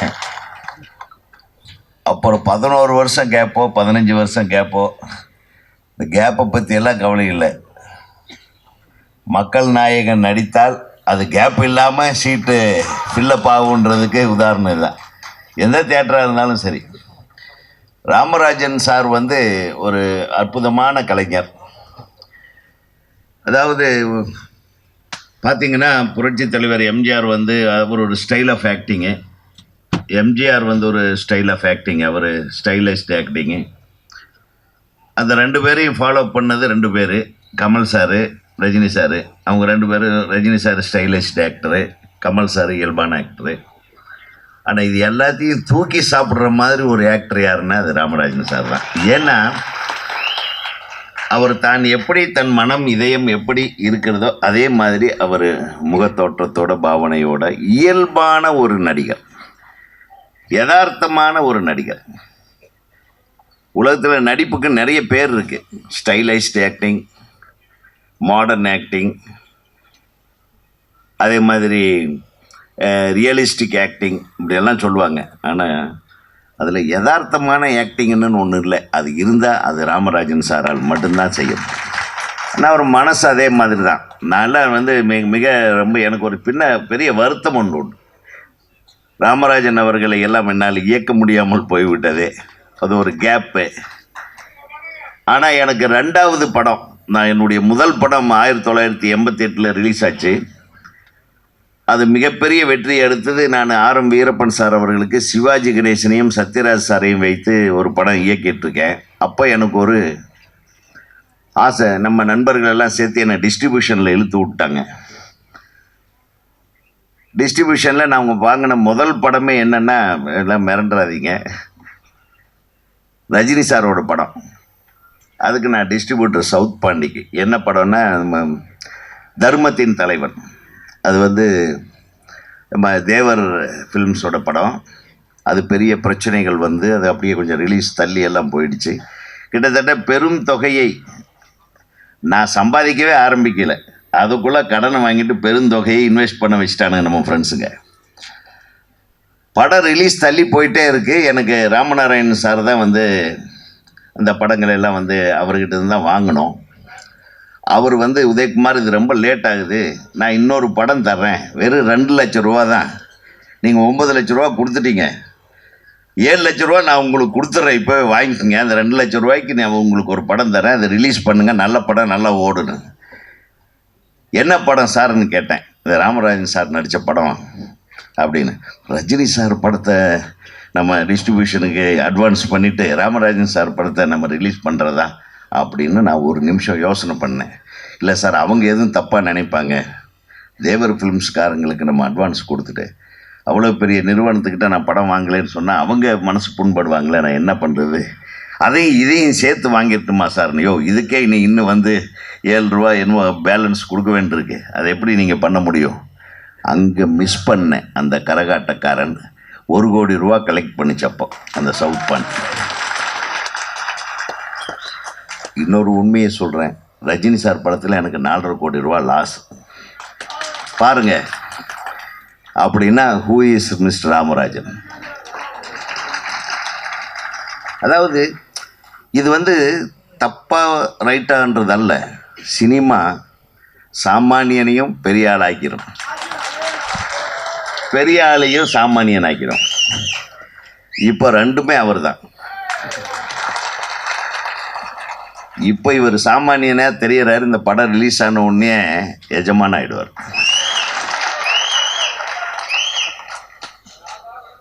2வது விஷயம் என்னென்னா, இவருடைய மனசு ரொம்ப ஒரு பூ மாதிரி, பூவை விட மென்மையான ஒரு மனசுன்னு சொல்லலாம். நான் பல விஷயங்களை பல தடவை அவரு கூட நான் பேசியிருக்கேன், பழகியிருக்கேன். எந்த இடத்துலையும் அந்த அன்பு மாறாமல், அந்த பண்பு மாறாமல், அந்த சாஃப்டாக பேசுகிறது, அந்த பழக்கம் இருக்குது பாருங்கள், அது வந்து அவர்கிட்ட இருந்து கற்றுக்கணும். புரட்சி தலைவருக்கு அடுத்தது அண்ணன் சொன்னார், அண்ணன் ரொம்ப அழகாக சொன்னார், இந்த பாட்டெல்லாம் பாடி லியோ சார் அவர் சூப்பராக பேசினார். நான் சொல்கிறேன், இவர் தான் சின்ன மக்கள் திலகம். உண்மையா நம்ம அப்படி கூப்பிடலாம், தப்பு இல்லை. யார் எளிமையான ஒரு ஏழை பங்காளனாக ஒரு சாதாரண மக்களுக்கு உதவி செய்கிற, இப்போ நம்ம இவர் சொன்னார், சவுந்தர் சொன்னார், நம்ம இவர் பிஆர் அண்ணன் சொன்னார், என்ன தயாரிப்பாளர் ஆக்குனாருன்னு. இந்த மாதிரி ஜெய்சங்கர் சார் சொல்லுவாங்க, திருமண பக்கமெல்லாம் ப்ரொடியூசர்களை உருவாக்கி விட்டுருவார். எவனோ ஒருத்தன் அவன் அட்வான்ஸ் 20,000 ரூபா கொடுத்தாலும் சரி, 10,000 ரூபா கொடுத்தாலும் சரி என்ன. ஆனால் தான் நேசிக்கிறவர்களை எல்லாம் தயாரிப்பாளர்களாக மாற்ற முயற்சித்து அதில் வெற்றி கண்டவர் திரு ராமராஜன் அவர்கள். அந்த விஷயத்தில் சரி, நிறைய பேசுறதுக்கு நேரம் இல்லை. நம்ம இயக்குனரை பற்றி சொல்லணும். திரைப்பட கல்லூரி மாணவர் இங்கே ராகேஷ், உன்னத்தான்ப்பா சொல்லிருக்கேன். உனக்கு இது மிகப்பெரிய வெற்றி படமாக அமைய தமிழ்நாடு திரைப்பட இயக்குநர்கள் சங்கத்தின் தலைவர் என்ற முறையிலும் எங்கள் சங்கத்தின் சார்பாகவும் நான் உன்னை வாழ்த்துகிறேன். ஏன்னா அவ்வளவு ஆசை, நான் இங்கே இந்த ஃபங்க்ஷனுக்கு வரணுன்ட்டு ஃபோன்லேயே பேசிகிட்டு இருப்பேன். நான் வந்துடுறேன், எப்படியாவது வந்துடுறேன் அப்படின்னு. அப்புறம் ராமராஜன் சாரை கூப்பிட்டாரு, அண்ணா நீங்கள் விடுங்க, நாங்கள் நம்ம ஃபங்க்ஷன் அது, நம்ம வந்துடுறோம் அப்படின்னு. எல்லாரும் உங்களை பற்றி பேசுனாங்க. அதாவது இந்த படத்தில் நடித்த நடிகர்கள் நடிகைகள் எல்லாருமே மிக அற்புதமான டைரக்டர்னு சொல்லி ரொம்ப சந்தோஷம். ஏன்னா எனக்கு பர்சனலாக ஒரு சந்தோஷம்னா எங்கள் இன்ஸ்டியூட்டு டைரக்டர்களை பற்றி புகழ்ந்தால் எனக்கு ரொம்ப ரொம்ப சந்தோஷமாக இருக்குது. ஏன்னா நம்ம குழந்தைகளை நம்ம பாராட்டுற அண்ணனுக்கு எப்படி அண்ணனுடைய சன்னை இன்ட்ரடியூஸ் பண்ணது எவ்வளோ ஒரு மனசுக்கு ஒரு நெகிழ்வான விஷயம். அதே மாதிரி அந்த நிகழ்ச்சி எனக்கு ராகேஷ் அவர்களால் எனக்கு இந்த மேடையில் கிடைத்திருக்கிறது என்பது மிக மகிழ்ச்சியான விஷயம். அது மட்டும் இல்லை, ஹீரோயின் நல்ல தமிழில் பேசுனீங்க, பிரமாதமாக பேசுனீங்க. தம்பி லியோ அண்ணனோட சன்னு அவர் லியோ சிவா, நல்லா இருக்கீங்க தம்பி. நீங்கள் நிச்சயமாக பெரிய நடிகராக வரணும், வாழ்த்துறேன். ஏன்னா அன்பும் அரணும் உடைத்தாயின் அந்த அந்த பண்பெல்லாம் உங்ககிட்ட இருக்குது, அப்பா கிட்ட இருக்கிற அத்தனை பண்பும். ஆனால் என்னுடைய சின்ன கவுண்டர் படத்தை பற்றி கொஞ்சம் பெருமையாக பேசிட்டார். ஆனால் அங்கங்கே போட்டு வம்பு இழுப்பார் என்ன மேடையில். அந்த பம்பரம் விட்டதை வச்சு எனக்கு வச்சு செய்வார். நான் அதையும் பார்த்து அது நான் கேட்டிருக்கேன், அது என்னென்ன அந்த பம்பரம்னா தெரியாதனமாக விட்டேன் அப்படின்னு. அது விட்டதுனால தாங்க நம்ம இங்கே மேடையில் பேச முடியுது. இல்லைன்னா விடாமல் இருந்திருந்தால் மேடை அப்படி இந்த மாதிரி ஒருத்தர் கொடுத்து வாங்கிக்கிறோம். ஏன்னா கிவ் அண்ட் டேக். அதனால் நீங்கள் சினிமாவில் இல்லைன்னாலும் சினிமாக்காரங்களை விட அதிக சினிமாவை நீங்கள் வாழ்த்துறீங்க. சினிமாவை சினிமா பாடல்களை நீங்கள் எவ்வளவு அழகாக பாடி இந்த ஒவ்வொரு கருத்துக்களையும் மக்களிடம் கொண்டு போய் சேர்க்கும்போது இந்த திரைத்துறையே உங்களுக்கு கடமைப்பட்டிருக்கிறது என்பதை நான் இங்கே சொல்லிக்கொள்ள ஆசைப்படுகிறேன். ஆக இந்த படத்தில் நடித்தவர்கள்லாம் ரொம்ப அவங்க பேசினாங்க. நம்ம சுப்பிரமணியம் பேசினார். அனைவருக்கும் நான் இன்னும் இந்த திரைப்படத்தில் இயக்குனருக்கு உதவிகரமாக இருந்து செயல்பட்ட அனைத்து உதவி இணை துணை இயக்குனர்களுக்கும் எனது மனமார்ந்த வாழ்த்துக்கள். இந்த திரைப்படத்தில் பங்கேற்ற அனைத்து தொழில்நுட்ப கலைஞர்களுக்கும், இவர்களுக்கு எல்லாத்துக்கும் மீறி இதை ஒரு அற்புதமான திரைப்படமாக எல்லாரும் பாராட்டும் விதமாக ஒரு நல்ல விழாவை எடுக்கக்கூடிய எல்லார் முகத்திலையும் சந்தோஷமான ஒரு ஃபங்க்ஷன் இதுதாங்க. நான் பல ஃபங்க்ஷனில் எல்லாருமே சந்தோஷமாக கடைசி வரையில் இருக்கீங்களே, அதே ஒரு மிகப்பெரிய வெற்றியினுடைய அடையாளமாக நான் நினைக்கிறேன். ஸோ இந்த சந்தோஷத்துக்கெல்லாம் முக்கிய காரணமான ஒரு ஆள் இருக்கிறார். அவர் தான் மதி அழகன். அவர் பாருங்கள், நிச்சயமாக இது உனக்கு வெற்றி படம் மட்டுமல்ல, இந்த படத்தை தொடர்ந்து நிறைய தப்பும் வரும். தப்பு வஸ்துதி, கவலைப்படாதீங்க. உங்களுக்கு மிகப்பெரிய பொருளையும் புகழையும் ஈட்டித் தரக்கூடிய ஒரு வெற்றி படமாக சாமானியன் அமைய என்னுடைய மனமார்ந்த வாழ்த்துக்களை சொல்லி மீண்டும் ராமராஜன் அண்ணன் அவர்களை மிகப்பெரிய அளவிற்கு இது உயர்த்தி விட வேண்டும். ஏன்னா அதுக்கு நாங்கள் எல்லாம் திரும்ப நிச்சயம் யாரோ ஒருத்தர் சொன்னாங்க, வாய்ப்பு வந்தால் நானும் அவரை வைத்து ஒரு சாமானியனுக்கு அடுத்த ஒரு எஜமான் மாதிரி ஒரு படம் எடுக்கிறதுக்கு நான் ரெடியாக தான் இருக்கேன், அது நடக்கட்டும் என்று கூறி இந்த விழாவிற்கு என்னை அழைத்தமைக்கு நன்றி கூறி அனைவருக்கும் நன்றி கூறி வாழ்த்து கூறி விடைபெறுகிறேன். நன்றி, வணக்கம். அனைவருக்கும் வணக்கம். மணி 9 மணி ஆக போகுது. 2 வாரத்தில் முடிக்க சொன்னாங்க. 2 வாரத்தில் முடிக்கும்னா ராமராஜன் வாழ்க.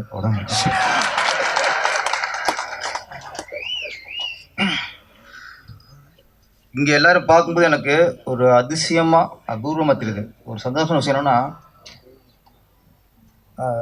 எல்லார் முகத்துலேயும் ஒரு மலர்ச்சி, ஒரு சந்தோஷம், ஒரு பாசம். கேப்புக்கு அப்புறம் ஒரு ஹீரோ படம் பண்ணுறாருங்கிறது அந்த கராட்டக்காரனில் இருந்த அந்த ரசிகர்களோட அதே சக்தி, அதே புத்துணர்ச்சி இப்போ இந்த மேலே பார்க்க முடியுது. ராமராஜன் சாருக்கு இப்போ சொன்னாங்க, ஏன்னா பேர்லேயே இப்போ ராமர் இருக்கனால இடையில ஒரு வனவாசம் முடிஞ்சதுக்கப்புறம் பட்டாபிஷேகம் தான். ஏன்னா சாமானியன் வந்து ஒரு பட்டாபிஷேகத்துக்கு ரெடி ஆயிடுச்சு. ராமராஜன் அப்படிங்கும்போது எல்லாருமே அவரோட லியோன் சாருக்கு தெரியும். நான் கொஞ்சம் அவர் வசந்த மாளிகை டயத்தில் அந்த வாணிஸ்ரீ கொண்டேனா ஃபேமஸ். அப்புறம் உதயகுமார் சார் தெரியும், குஷ்பு இட்லின்னா ஃபேமஸ். இப்போ உங்களுக்கு தான் தெரியும், நதியா சுடிதாரு தோடு எல்லாமே ஃபேமஸ் ஆச்சு.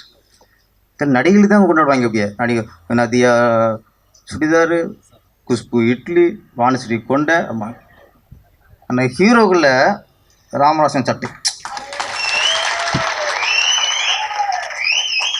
சாயம் போக சட்டை கலர் கலராக இருக்கும், ஆனால் சாயம் போகாது. இன்றைக்கி இங்கே பார்த்தா இந்த கூட்டத்திலேயே பல சட்டை ராமராஜன் சட்டை மின்னிக்கிட்டு இருக்கு.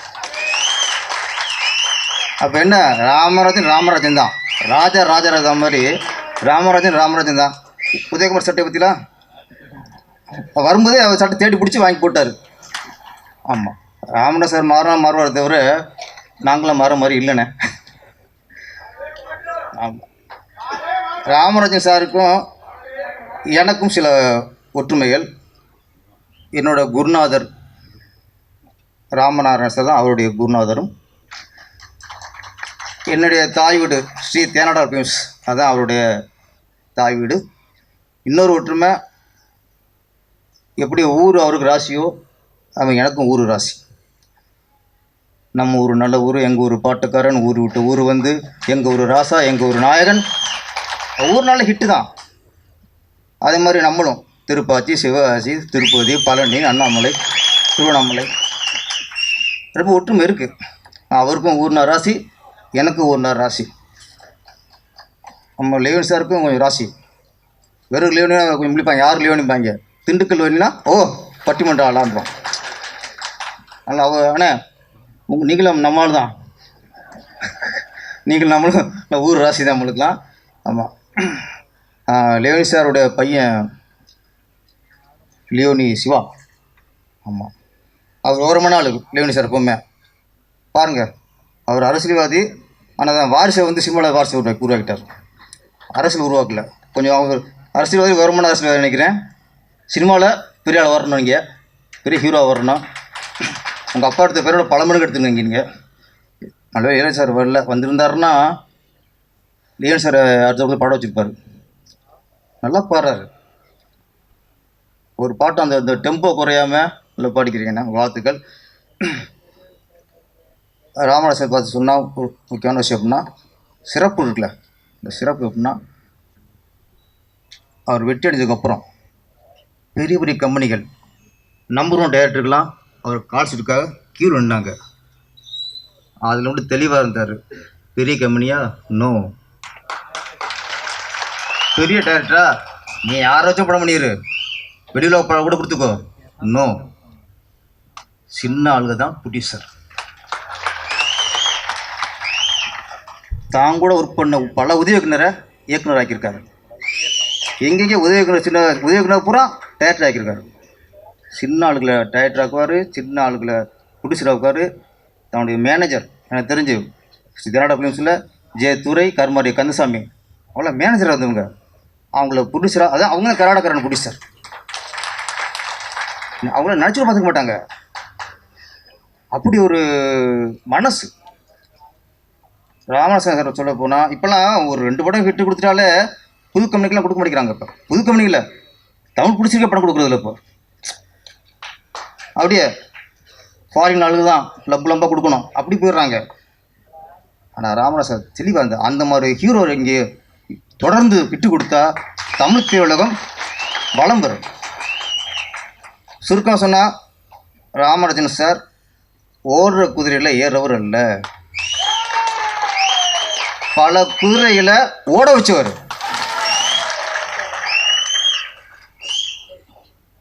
ஒரு சின்ன விபத்து, அந்த விபத்து தான் அந்த இடைவெளியை தவிர அவர் படம் வந்து சரியாக போல ரசிகர்லாம் மாறிட்டாங்க. ரசிகர் இருக்கல, அப்படியே இருக்கல, இன்னைக்கு கொண்டாடுறீங்களே. அந்த விபத்தில் இன்னைக்கு மீண்டும் நம்ம கூட உட்காந்து இன்னைக்கு ஆரோக்கியம் வந்திருக்காருன்னா அதற்கு காரணம் அவர் மனசும் நீங்கள் தான். உங்கள் அன்பு, உங்களுடைய பாசம், உங்கள் நேசம், அதுதான் இன்னைக்கு அவரை மீட்டு கொண்டு உட்கார வச்சிருக்கு.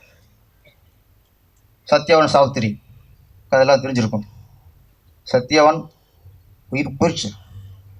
சாவித்திரி எவனோட போராடி தான் புருஷனோட உயிரை மீட்டு கொண்டு வந்தான். அங்கே கற்பு சிறப்பாக இருந்துச்சு, மீட்டு கொண்டு வந்துட்டான். இங்கே ராமராஜர் அந்த விபத்தில் தப்பிச்சு இன்னைக்கு அவன் கூட இருக்காருன்னா ரசிகர்களோட நேசம்தான். வெற்றி பெற்றுக்கிட்டே இருக்கிறது அது வெற்றி சொல்லிட முடியாது. ஒருத்தர் வெற்றியை காலம் சொல்லிட்டு இருக்கணும், காலங்காலமாக சொல்லிக்கிட்டு இருக்கணும். அதுதான் உண்மையான வெற்றி. ஸோ நான் தொடர்ந்து வெற்றி கொடுத்தே இருக்கேன் அப்படிங்கிறது அதெல்லாம் வளரல, மறைக்கப்பட்டுக்கிறோம். ராமராஜனோட வெற்றி, அண்ணன் ராமராஜனோட வெற்றி இன்னைக்கும் அவர் 5 வருஷத்துக்கு அப்புறம் இன்னைக்கு பேசுகிறோம், இன்னும் 20 வருஷத்துக்கு அப்புறம் பேசுவோம். தமிழ் திரையுலகில் ராமராஜனோட அடையாளம் கல்வெட்டு மாதிரி அது. அது என்றைக்கும் அது மறையாது. சாமானியன், சாமானியன்கிறது சாமானியோட சிறப்பு எப்படின்னா, சாமானியனை பிறந்து சாமானியனை வாழ்ந்து சாமானியனை இறக்குறது இல்லை. சாமானியன சிறப்பு ஒரு சாமானியனை பிறந்து வீடு வீடாக பத்திரிக்கை போட்டு பின்னாடி இந்தியாவில் எல்லா பத்திரிகையும் தலைப்புச் செய்தி வர அளவுக்கு ஜனாதிபதி இருந்தார்ல அப்துல் கலாம், அதான் சாமானியன் சிறப்பு. ஒரு ஏழைத்தாயின் வயதில் பிறந்து வறுமையில் வாடி மக்களை நேச்சு அரசியலுக்கு வந்து இன்றைக்கும் முதலமைச்சர்னா இப்படி தான் இருக்கணும் அப்படின்னு முன்னுத்தரம் இருக்கார் கர்மூர் காமராஜர். அதே சாமானியன் சிறப்பு. ஒரு தியேட்டரில் டிக்கெட்டு கிளிக்கிற ஒரு ஆளாக இருந்து, அப்படி சாமானியனாக இருந்து பின்னாடி உதவியாளராகி இயக்குனராகி நடிகராகி தான் நடித்த படம் 1 வருஷம் ஓடிச்சுல, அதான் சாமானியன் சிறப்பு. அந்த சாமானியன் சிறப்பு தான் ராமராஜன் சிறப்பு. இந்த சாமானியனும் மிகப்பெரிய வெற்றி அடைந்து மீண்டும் ராமராஜன் விசுவரம் எடுப்பார். இது 45வது படம், விரைவில் 50வது படத்தை எதிர்பார்ப்போம். நன்றி, வணக்கம். ஈன்ற தாய் தந்தையரை வணங்குகிறேன். மேடையில் வீட்டில் இருக்கும் அனைத்து ஆண்டோர் சான்றோர் அனைவரையும் வணங்கி, ஆக்சுவலாக இந்த படத்தில் நான் எப்படி உள்ளே வந்தேன் அப்படின்னா, இதே மாதிரி ஒரு டீசர் லான்ச் வந்து டி நகரில் இருக்க கிருஷ்ணவேணி தேட்டரில் நடக்குது. அப்போ வந்து என் ஃப்ரெண்டு ஒருத்தர் மூலிமா நான் ராமராஜன் சாரை பார்க்கணும் அப்படின்றதுக்காக அந்த தேட்டருக்கு நான் டீசர் லான்ச்சுக்கு போயிருந்தேன். அப்போ தான் மதி சாரை வந்து நாங்கள் மீட் பண்ணப்போ கை கொடுத்துட்டு நான் டீசர் லான்ச்சில் ஒரு ஓரமாக உட்காந்து டீசர் லான்ச் நான் பார்த்துட்டு ரொம்ப நல்லா அருமையாக இருந்துச்சு. ஏன்னா இசைஞானியும் மக்கள் நாயகனும் ரொம்ப வருஷம் கழிச்சு சேர்றாங்க, இதெல்லாம் நேரில் பார்க்கணும் அப்படின்னு சொல்லி நேரில் போயிருந்தேன். அப்போ மதி சார் என்னை பார்த்துட்டு அப்போ அதோடு அது முடிஞ்சிருச்சு. அடுத்து ஒரு நாள் எனக்கு ஒரு கால் வந்துச்சு ஒரு அன்னோன் நம்பர்லேருந்து. அப்போ அட்டன் பண்ணப்போ மதி சார் தான் பேசுனாங்க. நான் இது மாதிரி மதியழகன் ப்ரொடியூசர் பேசுகிறேன் தம்பி, இது மாதிரி இந்த ஸ்கிரிப்டுக்கு வந்து ஒரு முக்கியமான ஒரு ரோல் இருக்குது, நீங்கள் தான் பண்ணணும் அப்படின்னு சொல்லி கேட்டாங்க. கேட்கும்போது அதுவாக வந்து நமக்கு கிடைக்கும்போது வேணான்னு யாராவது சொல்லுவாங்களா? அதுவும் மக்கள் நாயகன் கூட அவர் மருமகனாக ஒரு கேரக்டர் பண்ணுற வாய்ப்பு வந்து கிடைக்கும்போது எதுவுமே கேட்கல. சார் நான் கண்டிப்பாக அதை நான் பண்ணிடுறேன் சார் அப்படின்னு ஃபஸ்ட்டு அவங்கள்ட்ட நான் சொன்னதுக்கப்புறம், இயக்குனரை நீங்கள் மீட் பண்ணுங்கள். ஃபஸ்ட்டு எனக்கு ஸ்டோரி சொன்னது மதி சார் தான். இந்த வாய்ப்பை கொடுத்த மதி சாருக்கு என்னுடைய முதல் நன்றியை நான் தெரிவிச்சுக்கிறேன். இங்கே 2வது நான் இயக்குனர் போய் நேரில் சந்திக்கிறேன். என்னை பார்த்தோன்னே சொல்கிற முதல் வார்த்தை, மண்மனம் மாறாத முகம் யா அப்படின்னாங்க. ரொம்ப சந்தோஷமாக இருந்துச்சு. அதே மாதிரி மண்மனம் மாறாமல் இந்த படத்தை வந்து எடுத்து கொடுத்துருக்காங்க. அந்த படைப்பை பார்க்கும்போது உங்களுக்கே தெரியும், ரொம்ப அழகாக எடுத்திருக்காங்க. உண்மையிலேயே பயந்துட்டு தான் போனேன் எப்படி இருக்கும் அப்படின்ட்டு. ஆனால் ரொம்ப அழகாக தத்ரூபமாக ரொம்ப அழகான ஒரு வாழ்வியலை வந்து கொடுத்துருக்காங்க. ஸோ வந்து இந்த படத்தில் நான் பண்ணுறது எனக்கு மிக மிக பெருமையாக நான் நினைக்கிறேன். அது எல்லாத்தையும் மீறி ராஜா சார் காலேஜ் படிக்கும்போது ஒரு 150 ரூபா ரேடியோ அதை ரூமில் ஒரு ஓரமாக ஜன்னல் ஓரமாக வச்சு சரியாக கேட்காது. அந்த ஆண்டனாவில் வந்து ஒரு வயரை மாட்டி மேலே மாடியில் போய் பண்ணால் தான் கேட்கும். அந்த மாதிரி மாட்டி தான் இளையராஜா பாட்டு எப்போவுமே ரூமில் ஓடிக்கிட்டே இருக்கும். எங்களுக்கு வந்து சாப்பாடு தண்ணி எல்லாமே இளையராஜா சார் சாங்க தான். அப்படி இளையராஜா சாரோட எல்லாருமே வெறியர்கள் தான், அது நம்ம எல்லாருமே சொல்ல தேவையில்ல. அப்படிப்பட்ட வெறியனாக இருந்தேன் நான் வந்து. இன்னைக்கு நம்ம நடிக்கிற படத்துக்கு ராஜா சார் நம்ம முகத்தை பார்த்து ஒரு மியூசிக் போடுறாங்க அப்படின்னு நினைக்கும் போது எனக்கு அப்படியே புல்லரிக்குது. இன்னைக்கு சார் வருவாங்க என்னென்னமோ பேசணும்னு சொல்லி வச்சுருந்தது எல்லாமே எனக்கு பிளைண்ட் ஆயிடுச்சு, அப்படியே சுத்தமாக என்ன பேசுறதுனே தெரில. ஸோ ரொம்ப நேரம் எடுத்துக்க விரும்பலை. இந்த படத்தில் வந்து எனக்கு நிறைய உறவுகளை சம்பாரிச்சிருக்கேன். ஏன்னா அவருக்கு மருமகனை அந்த படத்தில் பண்ணியிருக்கேனே தவிர எப்போவுமே அவர் என் வாயார அப்பான்னு தான் கூப்பிட்றேன் நான், மக்கள் நாயகனை. எந்த ஒரு விஷயமா இருந்தாலும், இப்போ முந்தா நாள் வந்து அப்பாவுக்கு பிறந்த நாள், அதுக்கு கூட கால் பண்ணும்போது நான் அப்பா எப்படிப்பா இருக்கீங்க, தம்பி நல்லா இருக்கேன் தம்பி எப்படி இருக்கீங்க நீங்கள், அப்பா எப்படி இருக்காங்க, அப்பா கொடுங்க ஃபோனை கொடுங்க அப்படின்னு சொல்லி அவ்வளோ ஒரு ஒரு ரொம்ப எளிமையான நம்மலாம் வியந்து பார்க்குற ஒரு மனுஷன் வந்து இவ்வளோ சாதாரணமாக பேசுவாரா அப்படின்றத நேரில் நான் பழகினப்போ தான் எனக்கு தெரிஞ்சு.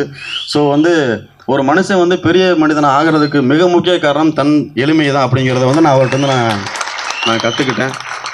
ஸோ எல்லாருக்குமே என் கூட எனக்கு இந்த படத்தில் அப்பாவை பண்ணுறக்க எம்எஸ் பாஸ்கர் சார், ராதா ரவி சார், என்னோட கோ ஆர்டிஸ்ட் நக்ஷா ரொம்ப நல்லா பண்ணிருக்காங்க. இது அவங்களுக்கு முதல் படம். அவங்க வந்து இது மாதிரி இன்னும் மென்மேலும் வெற்றி படங்களில் வந்து நடிக்கணும்னு சொல்லி இந்த இடத்துல நான் விஷ் பண்ணுறேன்.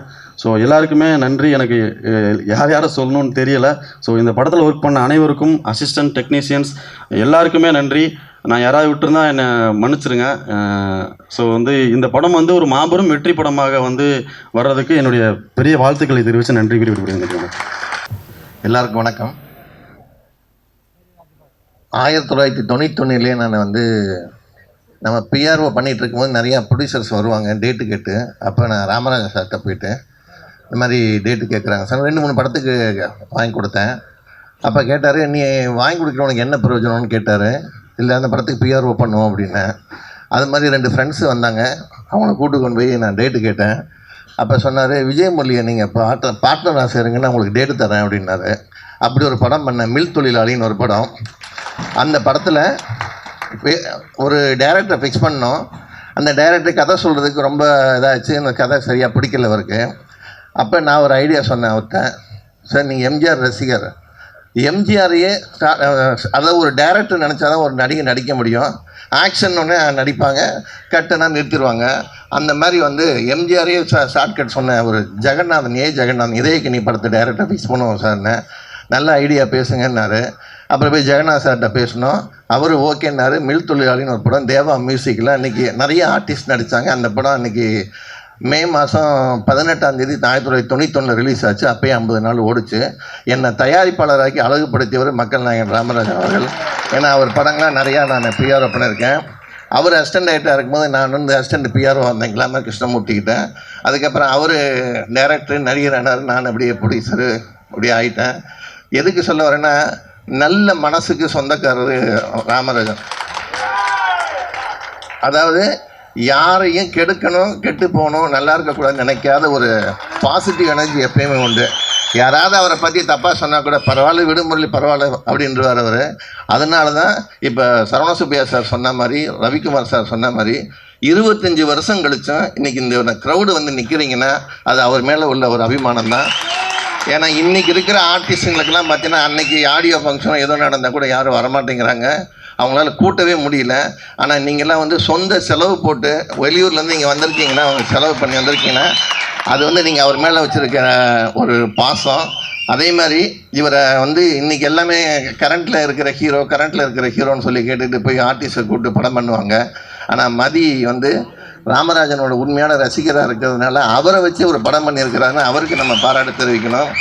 அதே மாதிரி இளையராஜா சாரையும் ராமராஜா சாரையும் பிரிக்க முடியாது. சேர்ந்த படங்கள் எல்லாமே பெரிய ஹிட்டு சாங்கெலாம். இப்போ நானும் ஒரு படம் பண்ணிகிட்ருக்கேன்.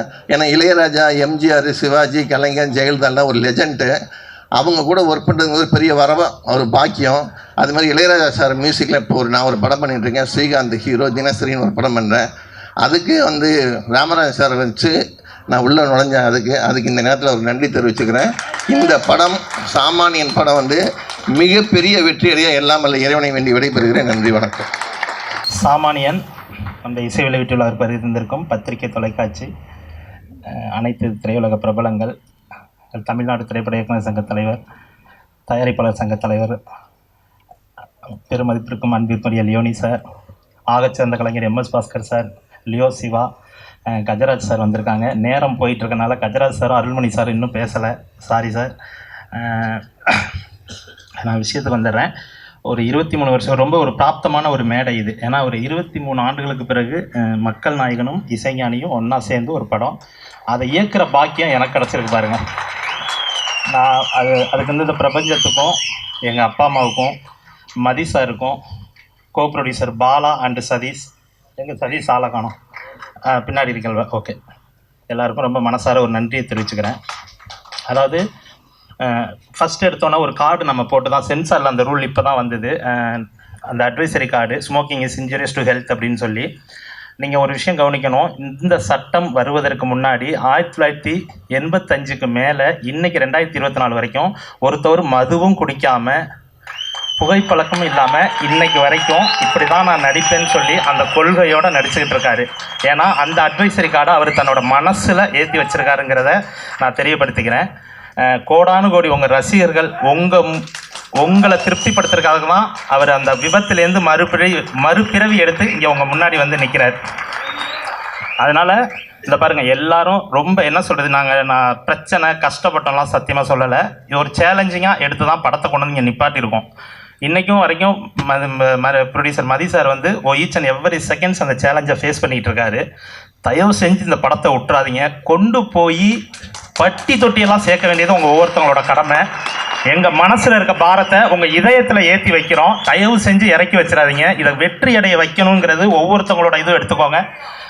அந்த ஒரு இதை நானும் என்ன சொல்கிறது, ஒரு ப்ராமிஸாக எடுத்து தான் நாங்கள் அந்த படத்தை பண்ணியிருக்கோம். அதை நீங்கள் செயல்படுத்தணும்னு சொல்லி நான் எல்லாம் இறைவன்ட்ட வேண்டிக்கிறேன்.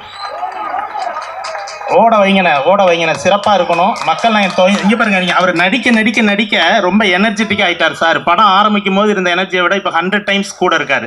ஸோ என்னென்னா, அந்த கேமரா ஓட அவர் ஹார்ட் பீட்லேருந்து எல்லாமே வந்து நேற்று நைட்டு பிரிண்ட் செக் பண்ணும்போது பார்த்தீங்கன்னா, நாங்கள் பார்த்துட்டு 2 ஷாட் வந்து டிஐயில் கலர் அப்டேட் ஆகலை. அதை கொஞ்சம் கரெக்ஷன் அருள்கிட்ட போயிட்டு இருந்தது.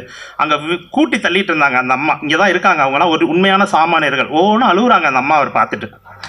அப்போது ஏம்மா அப்படின்னா, இல்லைம்மா நல்ல மனுஷன், நல்ல படம் எடுத்திருக்கப்பா, அவரை வச்சு சூப்பராக இருக்குப்பா அப்படின்னாங்க.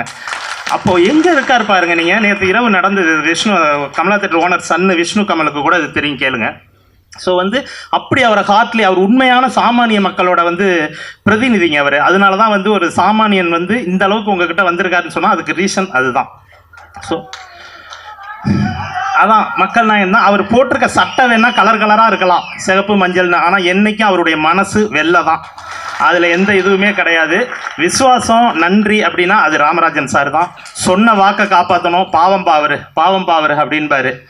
சொல்லிட்டு ரொம்ப என்ன சொல்கிறது, அவ்வளோ ஒரு இன்னர் ஹார்ட்டில் இருக்கிற ஒரு மனிதர் அவர்.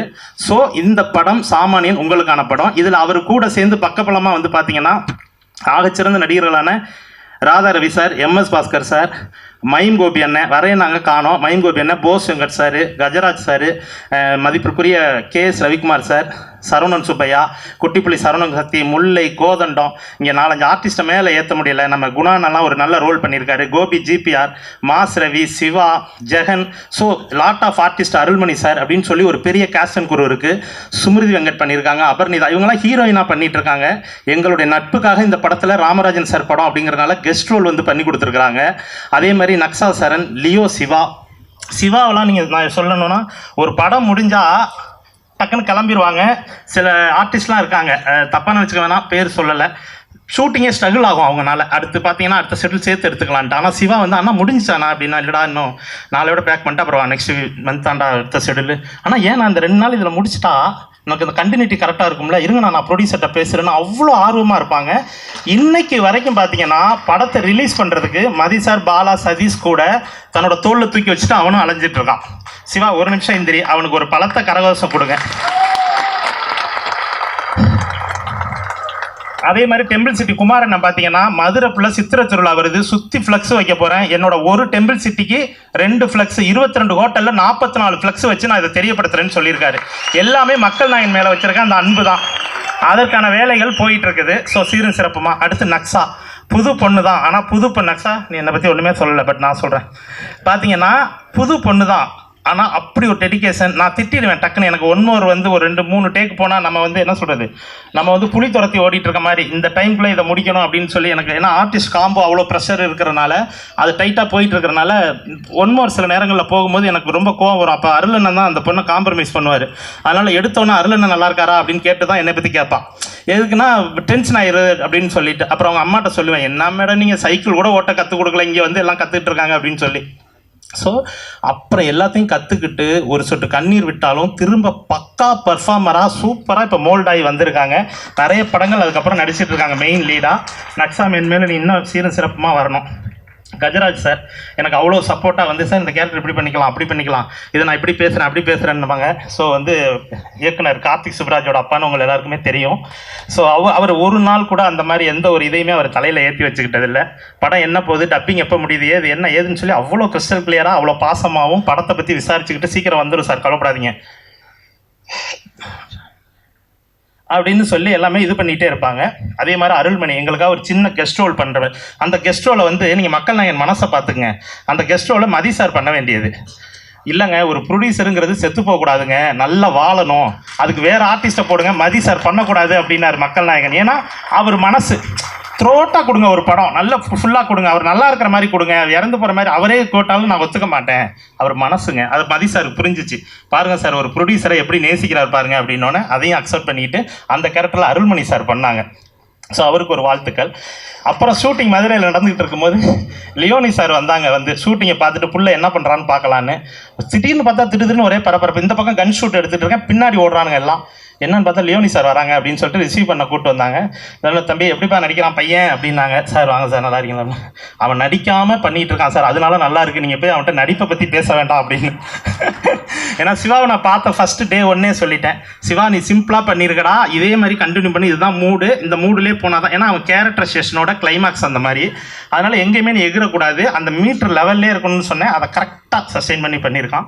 அதே மாதிரி super good Subramaniam sir, Shyam மறந்துட்டேன், சிந்து மேடம், வினோதினி மேடம் சொல்லுவாங்க, சார் இவ்வளோ தூரம் ஷாக் கொடுக்குவா இல்லை இன்னும் கொஞ்சம் அதிகமாக கொடுப்பா, எதுக்கு மேடம் அப்படின்னா, இல்லை சார் இது வந்து இல்லைங்க, உங்கள் புருஷனை கன் பாயிண்ட் வச்சிருக்கும் போது இவ்வளோ கொடுங்க, உங்கள் மகளுக்கு இவ்வளோ கொடுங்க அப்படின்னோடனே அந்த கண்ணீர் இருக்குல்ல, அழுவ போகிறாங்கன்னு பார்த்தா கிளிஸ்டரினோட லெவல் மாறும். சரி சார் இது கொஞ்சம் அதிகமாக வச்சுக்கிறேன் அப்படின்ட்டு. ஸோ வந்து அந்த மாதிரி இது ஆகச்சிறந்த கலைஞர் MS பாஸ்கர் சாரை பற்றி நான் கண்டிப்பாக பேசணும். பார்த்தா தம்பி இப்போ நான் இந்த தொட்டி இருக்குல்லடா, ஆமாம் இந்த தொட்டிக்குள்ளே நான் தொட்டிக்கு மேலே சிவாவும் நக்ஸா உட்காந்துருக்க ஷாட்டு பின்னாடி இருந்து பார்க்குற மாதிரி எனக்கு கம்போஸ் பண்ணாலே பிடிக்கல. அது என்னென்னா ஒரு மாதிரி கிளிஷேவாக இருக்குது அந்த ஷாட்டு. டக்குன்னு ஏன் உனக்கு பிடிக்கல, என்ன பிரச்சனை? இல்லை சார் வேறு மாதிரி பார்க்கணும் அப்படின்னு. அது ஒரு 20 அடி தண்ணி உள்ள தொட்டி, அதுக்குள்ளே நான் முங்கிக்கிறேன். சரி இவங்க மேலே பேசும்போது நான் வெளியில் வந்து பார்க்குறேன் அப்படின்னாரு. சார் மூச்சு அதெல்லாம் நீ பார்த்துக்க, நான் உள்ளே கவுண்டிங் பண்ணிக்கிறேன்டா அப்படின்ட்டு. அவ்வளோ பெரிய தண்ணிக்குள்ளே என்ன வயசு முங்கியே இருக்காருங்க மூச்சை பிடிச்சிக்கிட்டு. அவர் ஒரு கிளாப் பண்ணுங்க, எனக்கு பார்க்கும்போதே ஒரு மாதிரி ஆகிப்போச்சு. திடீர்னு வெளியில் வந்து இப்படி பார்த்துட்டு இது பண்ணார். அவன் சிவா பயந்துட்டான், நக்ஸாவும் சிவாவும்.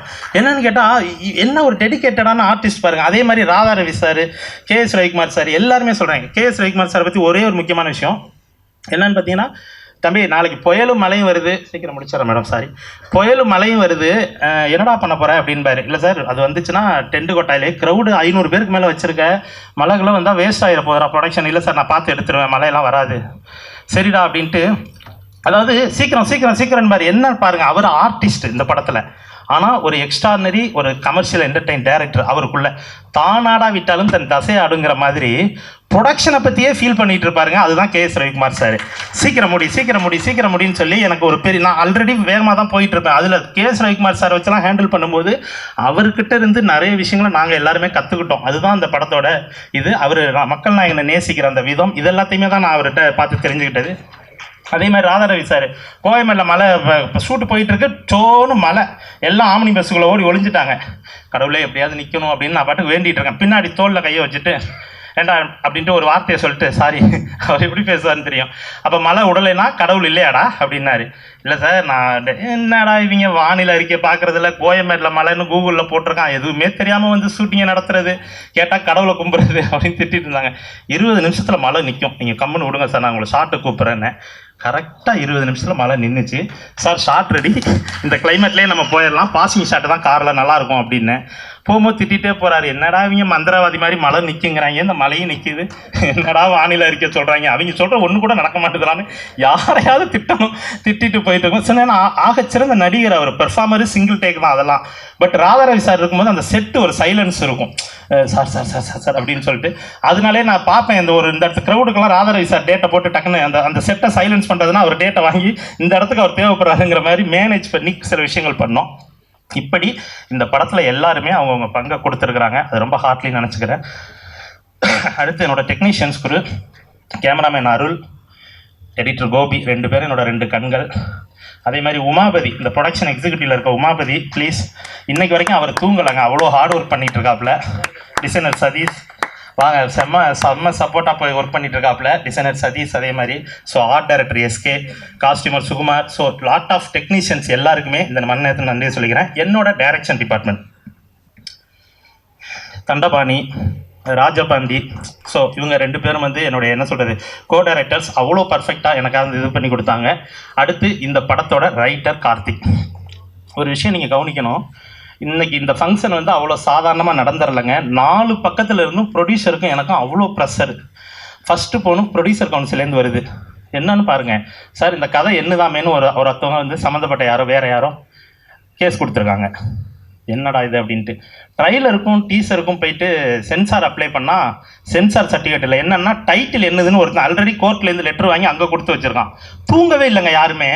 அதெல்லாம் உடச்சி எங்ககிட்ட ஜட்ஜ்மெண்ட் இருக்குது, இந்த டைட்டில் சாமானியன் எங்களுக்கு தான் சொந்தம்னு அந்த ஜட்ஜ்மெண்ட் காப்பியை கொடுத்துட்டு 48 மணி நேரத்தில் சென்சார் வாங்கி இன்றைக்கி உங்கள் முன்னாடி படத்தை கொண்டு வந்திருக்கு. அதே மாதிரி மக்கள் நாயகன் சாதாரணமாக எந்த கதையும் ஒத்துக்குவார். அவர் இந்த கதையை கேட்டதுக்கப்புறம் அதுக்கிட்ட அவர் கூட 6 மாதம் உட்காந்து ஸ்க்ரீன் பிளேவை ஒரு டீம் வச்சு மதி சார், நந்தா பெரியசாமி சார், அந்த இடத்துல நான் நினச்சி பார்க்குறேன். எங்கள் டைரக்ஷன் டிபார்ட்மெண்ட்டில் இருக்கிற டோட்டல் மெம்பர்ஸ் எல்லாருமே சேர்ந்து கதையோட ஸ்க்ரீன் பிளேலாம் பண்ணி பார்த்து எல்லார் வாழ்க்கையிலும் இருக்கிற ஒரு கதைங்க. இதை யாரும் இம்ப்ரெஸ்லாம் ஆக முடியாது, இது தனியாக சுடலாம் முடியாது. எல்லார் வாழ்க்கையிலும் இந்த லைன் இருக்குது. அதை கொஞ்சம் கரெக்டாக கன்வே பண்ணி உங்கள் எமோஷனல் டச் பண்ணியிருக்கோம். அதுக்கு இசைஞானி ஐயா பக்கபலமாக பெரிய லெவலில் அதுக்கு உதவி பண்ணியிருக்காங்க. அது நெக்ஸ்ட்டு நான் வரேன். அப்படிப்பட்ட இந்த கதையை படம் முடிஞ்சு இவ்வளோ கோடியை போட்டு சார் எடுத்து வச்சிருக்காரு. இப்போ போயிட்டு வந்து கதை எனக்கு சொந்தங்கும் போது மனசு வலிக்குது. பட் எங்கள் திரைப்பட இயக்குநர்கள் சங்கம், பேரரசு சார், உதயகுமார் சார், இதுக்கு முன்னாடி செல்வமணி சார் அதை டீல் பண்ணாங்க. அவர் கைவிடலை. இன்றைக்கி தயாரிப்பாளர் சங்கமே எங்களுக்கு பக்கபலமாக இருக்காங்க. மனசார உங்கள் எல்லாருக்கும் நான் நன்றி சொல்லிக்கிறேன் சார். அவர் மக்கள் நாயகன் வந்து சம்மந்தப்பட்டவங்கிட்ட ஃபோன் பண்ணி, ஏன்ப்பா 15 வருஷம் கழிச்சு ஒரு படம் நடிக்கிறேன், அப்படியெல்லாம் திருட்டு கதையில் நான் நடிச்சிருவேனாப்பா அப்படின்னு கேட்குறாரு. இது வி கார்த்தி அவனோட வாழ்க்கையில் நடந்த அந்த கதையை எடுத்து இந்த படத்தில் கொடுத்துருக்கான். என்னோட அசிஸ்டண்ட்டு அதை நான் வந்து ஸ்க்ரீன் ப்ளே பண்ணி அவ்வளோ சுவாரஸ்யமாக இந்த படத்தை கொடுக்கும் பொழுது ஒரு படம் முடியும் போது எந்த விதத்தில் வந்து இதை பண்ணுறாங்கன்னு தெரியல. ஒவ்வொரு நாளும் இதை நினச்சி தூங்காமல் கோர்ட்டுக்கு போனால் போட்டு பார்த்துக்கலாம் அப்படின்ட்டார் producer. Each and every second ஃபைட்டுங்க. இந்த தியேட்டர்ஸ் எங்கேயுமே கிடைக்கல. விஷ்ணு கமல் தான் கமலா தியேட்டர் கொடுத்தாப்புல. அதுக்கு முதல்ல நான் தேங்க்ஸ் பண்ணிக்கிறேன் விஷ்ணு. மனசார் எங்கேயுமே தியேட்டர் கிடைக்கல, ஃப்ரைடே கிடையாது சார்ட்டாங்க. எல்லா படங்கள்லாம் பெரிய படங்கள் வந்திருக்கு அப்படின்ட்டாங்க. ஸோ இப்படி ஈச் அண்ட் எவ்ரி செகண்ட்ஸ் எல்லாமே டஃப்பாக இருக்கிற மாதிரி ஒரு சூழல். இதுக்கெல்லாம் நடுவில் அத்தனை ஷார்ட் அவுட் பண்ணி தான் இன்றைக்கி உங்கள் முன்னாடி வந்திருக்காங்க. வருவார் மக்கள் நாயகன் வருவாங்க ஒரு செகண்ட். இப்படி போயிட்டு இருக்கிற இந்த பெருமை வாய்ந்த சாமானியல்ல மேலும் பெருமை சேர்த்தது யாருன்னா இசைஞானி இளையராஜா ஐயா தான். இன்னைக்கு மக்கள் நாயகனை கடகோடி மக்கள் வரைக்கும் கொண்டு போய் சேர்த்தது யாருன்னா இசைஞானி இளையராஜா ஐயாவோட பாடல்கள் தான் அவரை பட்டி தொட்டியெல்லாம் கொண்டு போய் சேர்த்துச்சு. அவர் கூட ஒர்க் பண்ணணுங்கிறது எனக்கு வந்து ரொம்ப நாள் கனவு. சின்ன ஒரு இன்சிடென்ட் சொல்லி முடிச்சிடுறேன். 2005 ஃபிலிம் இன்ஸ்டியூட்டில் அம்முன்னு ஒரு குறும்படம் பண்ணேன். அந்த குறும்படத்தோட சீடி எடுத்துக்கு நேராக ஐயாவை பார்க்க வந்தேன். எப்படியாவது அவர் வந்து இந்த குறும்படத்துக்கு மியூசிக் பண்ணால் நல்லாயிருக்கும் அப்படின்னு சொல்லி செக்யூரிட்டி உள்ளே விடலை. அப்படியெல்லாம் பண்ண முடியாது போங்க அப்படின்ட்டு. இல்லை சார், இதுக்கு முன்னாடி எங்கள் சீனியர் ஒருத்தர் கமலம்னு ஒரு படம் எங்கள் அண்ணனுக்கு போட்டிருக்காரு, அதே மாதிரி சார் கொஞ்சம் ஹெல்ப் பண்ணால் நல்லாயிருக்கும் அப்படின்னா விடலை. இதை பவதாரணி மேடம் அன்னைக்கு பார்த்துட்டு கொஞ்சம் உள்ளே வாப்பா அப்படின்னு சொல்லி கூப்பிட்டாங்க. போனோன்னே அப்பா ரொம்ப பிஸியாக இருக்காங்க, நீங்கள் டெய்லி வந்து நிற்கிறீங்க அப்படின்னாங்க. மேடம் அப்போ நீங்களாவது இந்த மியூசிக் பண்ணி கொடுங்க மேடம் அப்படின்னு. அந்த சீடியை வாங்கிட்டு சரி நான் பார்த்துட்டு சொல்கிறேன், பிடிச்சிருந்தா பண்ணுறேன் அப்படின்னாங்க. ஒரு 2 நாள் கழித்து ஃபோன் வந்துச்சு. மேடம் படம் பிடிச்சிருக்கா அப்படின்னு போய் கேட்டேன். எனக்கு ஓகே தாங்க, பட் எங்கள் அம்மாவுக்கு ரொம்ப பிடிச்சிருக்கு. எங்கள் அம்மாவும் இப்படி தான் சின்ன பிள்ளையில் நானும் செருப்பு வாங்குறதுக்கு ரொம்ப கஷ்டப்பட்டேன். ஏன்னா அந்த கதை ஒரு குழந்தை செப்பலை வச்சு ஒரு பிளே இருக்கும், ரொம்ப கஷ்டப்பட்டேன். அதனால் எனக்கு ரொம்ப பிடிச்சிருக்கு, பாவண்டி அந்த பையன் போட்டு கொடு அப்படின்னாரு. அப்படி பவதாரணி மேடம் எனக்கு இசையமைச்சு கொடுத்தாங்க. அந்த படம் தான் எனக்கு தமிழ்நாடு திரைப்படங்களில் கோல்டு மெடல் வாங்கி கொடுத்துச்சு. அந்த படம் பேர் அம்மு. அந்த அம்மு படம் வாங்கி கொடுத்ததுக்கு அப்புறமா ஒவ்வொரு தடவையும் ராஜா சார்ட்டோட ஒர்க் பண்ணலான்னு பார்க்கும்போது ஒரு ஃபோட்டோ எடுக்க பார்க்கணும், சுச்சுவேஷன் அமையல, ஒரு ஃபோட்டோ கூட எடுக்க முடியல. அப்படி வேறு விஷயங்களில் போயிட்டு இருக்கும்போது தான் ஃபைனலாக இந்த சாமானியன் மீட்டிங் வந்தது. அங்கேயும் பவதாரணி மேடம் என்னை வந்து பார்த்தாங்க. என்னங்க எப்படியோ ஒரு தெரியா பிடிச்சி அப்பாக்கிட்ட வந்துட்டீங்க போல் இருக்கு அப்படின்னாங்க. இப்போ இந்த படம் ஒர்க்கில். ஆமாம் மேடம், நீங்கள் ஆரம்பித்து விட்டது தான் மேடம் அப்படின்னேன். சரி என்ன சாப்பிட்றீங்கன்னு கேட்டு போவாங்க. பட்டு என்னை இந்த காம்பவுண்டுக்குள்ளே விட்டதே பவதாரணி மேடம். அவங்க இன்னைக்கு இல்லை.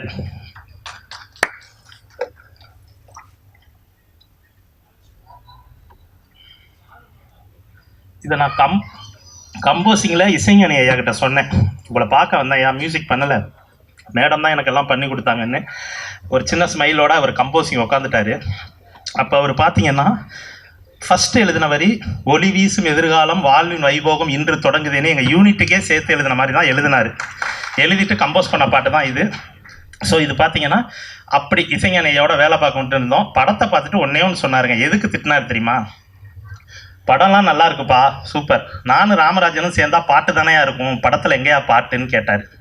ஏன்னா சாங் இல்லை படத்தில். அப்போது ஒரே ஒரு மாண்டேஜ் மட்டும்தான். அது ராஜா சாரோட வேறு ஒரு பாட்டை போட்டு ஷூட் பண்ணிட்டு வந்துட்டேன். இல்லை சார் அது சுச்சுவேஷன் இல்லைன்னா, சுச்சுவேஷன் இல்லையா, உன் படத்தில் 2 பாட்டு இருக்குது நல்லா பாரியா அப்படின்னாரு. சத்தியமாக தெரிலங்க எங்கே இருந்துச்சுன்னு. அப்புறம் சொல்லும்போது இந்த இடத்துல ஒரு சாங் வை, அதை அவரே எழுதி இசையமைத்து பாடி ராமராஜன் சாருக்கு லிப்பில் எடுக்கணும்னு என்கிட்ட கண்டிஷனாக சொன்னாங்க. அதை எடுத்து ஷூட் பண்ணி அந்த இடத்துல வச்சோம். அதுதான் இன்றைக்கி கிளைமாக்ஸ்க்கு முன்னாடி மிகப்பெரிய ஒரு பக்கப்பலமாக இருக்குது இசைஞானி ஐயா. அதுக்கு நான் மனசார இசைஞானி ஐயாவை நினச்சி பார்க்குறேன். அதே மாதிரி ரீரெக்கார்டிங் போயிட்டுருக்கு. இதுக்கே இந்த ரவுண்ட் ட்ராலி போட்டிருக்கேன். ஏன்னா கேமரா ஆங்கிள்ஸ் எல்லாம் அவருக்கு அவ்வளோ சூப்பராக எல்லாமே தெரியும். இல்லை சார் இது அந்த இடத்துல கன்ஃபியூஸாக இருக்காங்க எல்லாம், அதனால தான் அப்படின்னு. நானும் அப்போ ரவுண்ட் ட்ராலி போடுறேன் பார் அப்படின்னு சொல்லி இசையிலே ரவுண்ட் ட்ராலி போட்டாங்க. அப்படிப்பட்ட இசைஞானி ஐயாவோட சேர்ந்துருக்கிறது ஒரு மிகப்பெரிய பிராப்தம். ஸோ இந்த சாமானியனை உங்கள் தோளில் தூக்கி வச்சு எல்லாம் கொண்டு போங்க. அப்புறம் அவரோட ரசிகர்களுக்கு ஒன்றே ஒன்று சொல்லிக்கிறேன். ட்ரைலர் வந்துருச்சு, அதை டவுன்லோட் பண்ணியே அதோட வியூஸை வேஸ்ட் பண்ணிடாதீங்க. அது லிங்காக உங்களோட மன்றங்களுக்கு அனுப்புங்க. டக்குன்னு டவுன்லோட் பண்ணி எனக்கே பிச்சை. அதுவே 10 லட்சம் பேர் வெறும் டவுன்லோட் வீடியோவாகவே பார்த்துட்றாங்க. தயவு செஞ்சு யாரும் டவுன்லோட் பண்ணக்கூடாது ப்ளீஸ். கை தூக்குங்களேன். சொல்ல முடியலண்ணே, தனித்தனியாக லிங்காகவே அனுப்புங்கண்ணே எல்லாரும் இங்கேருந்து போகும்போது. ஸோ வேறு ஒன்றும் இல்லை, மக்கள் நாயங்களை உங்கள் முன்னாடி கொண்டு வந்து நிறுத்தியாச்சு. நீங்கள் பார்த்து அரவணைச்சு மக்கள்கிட்ட கொண்டு போய் மேலும் மேலும் நீங்கள் சேர்க்கணும்னு சொல்லி நன்றி கூறி விரும்புகிறேன். நன்றி, வணக்கம்.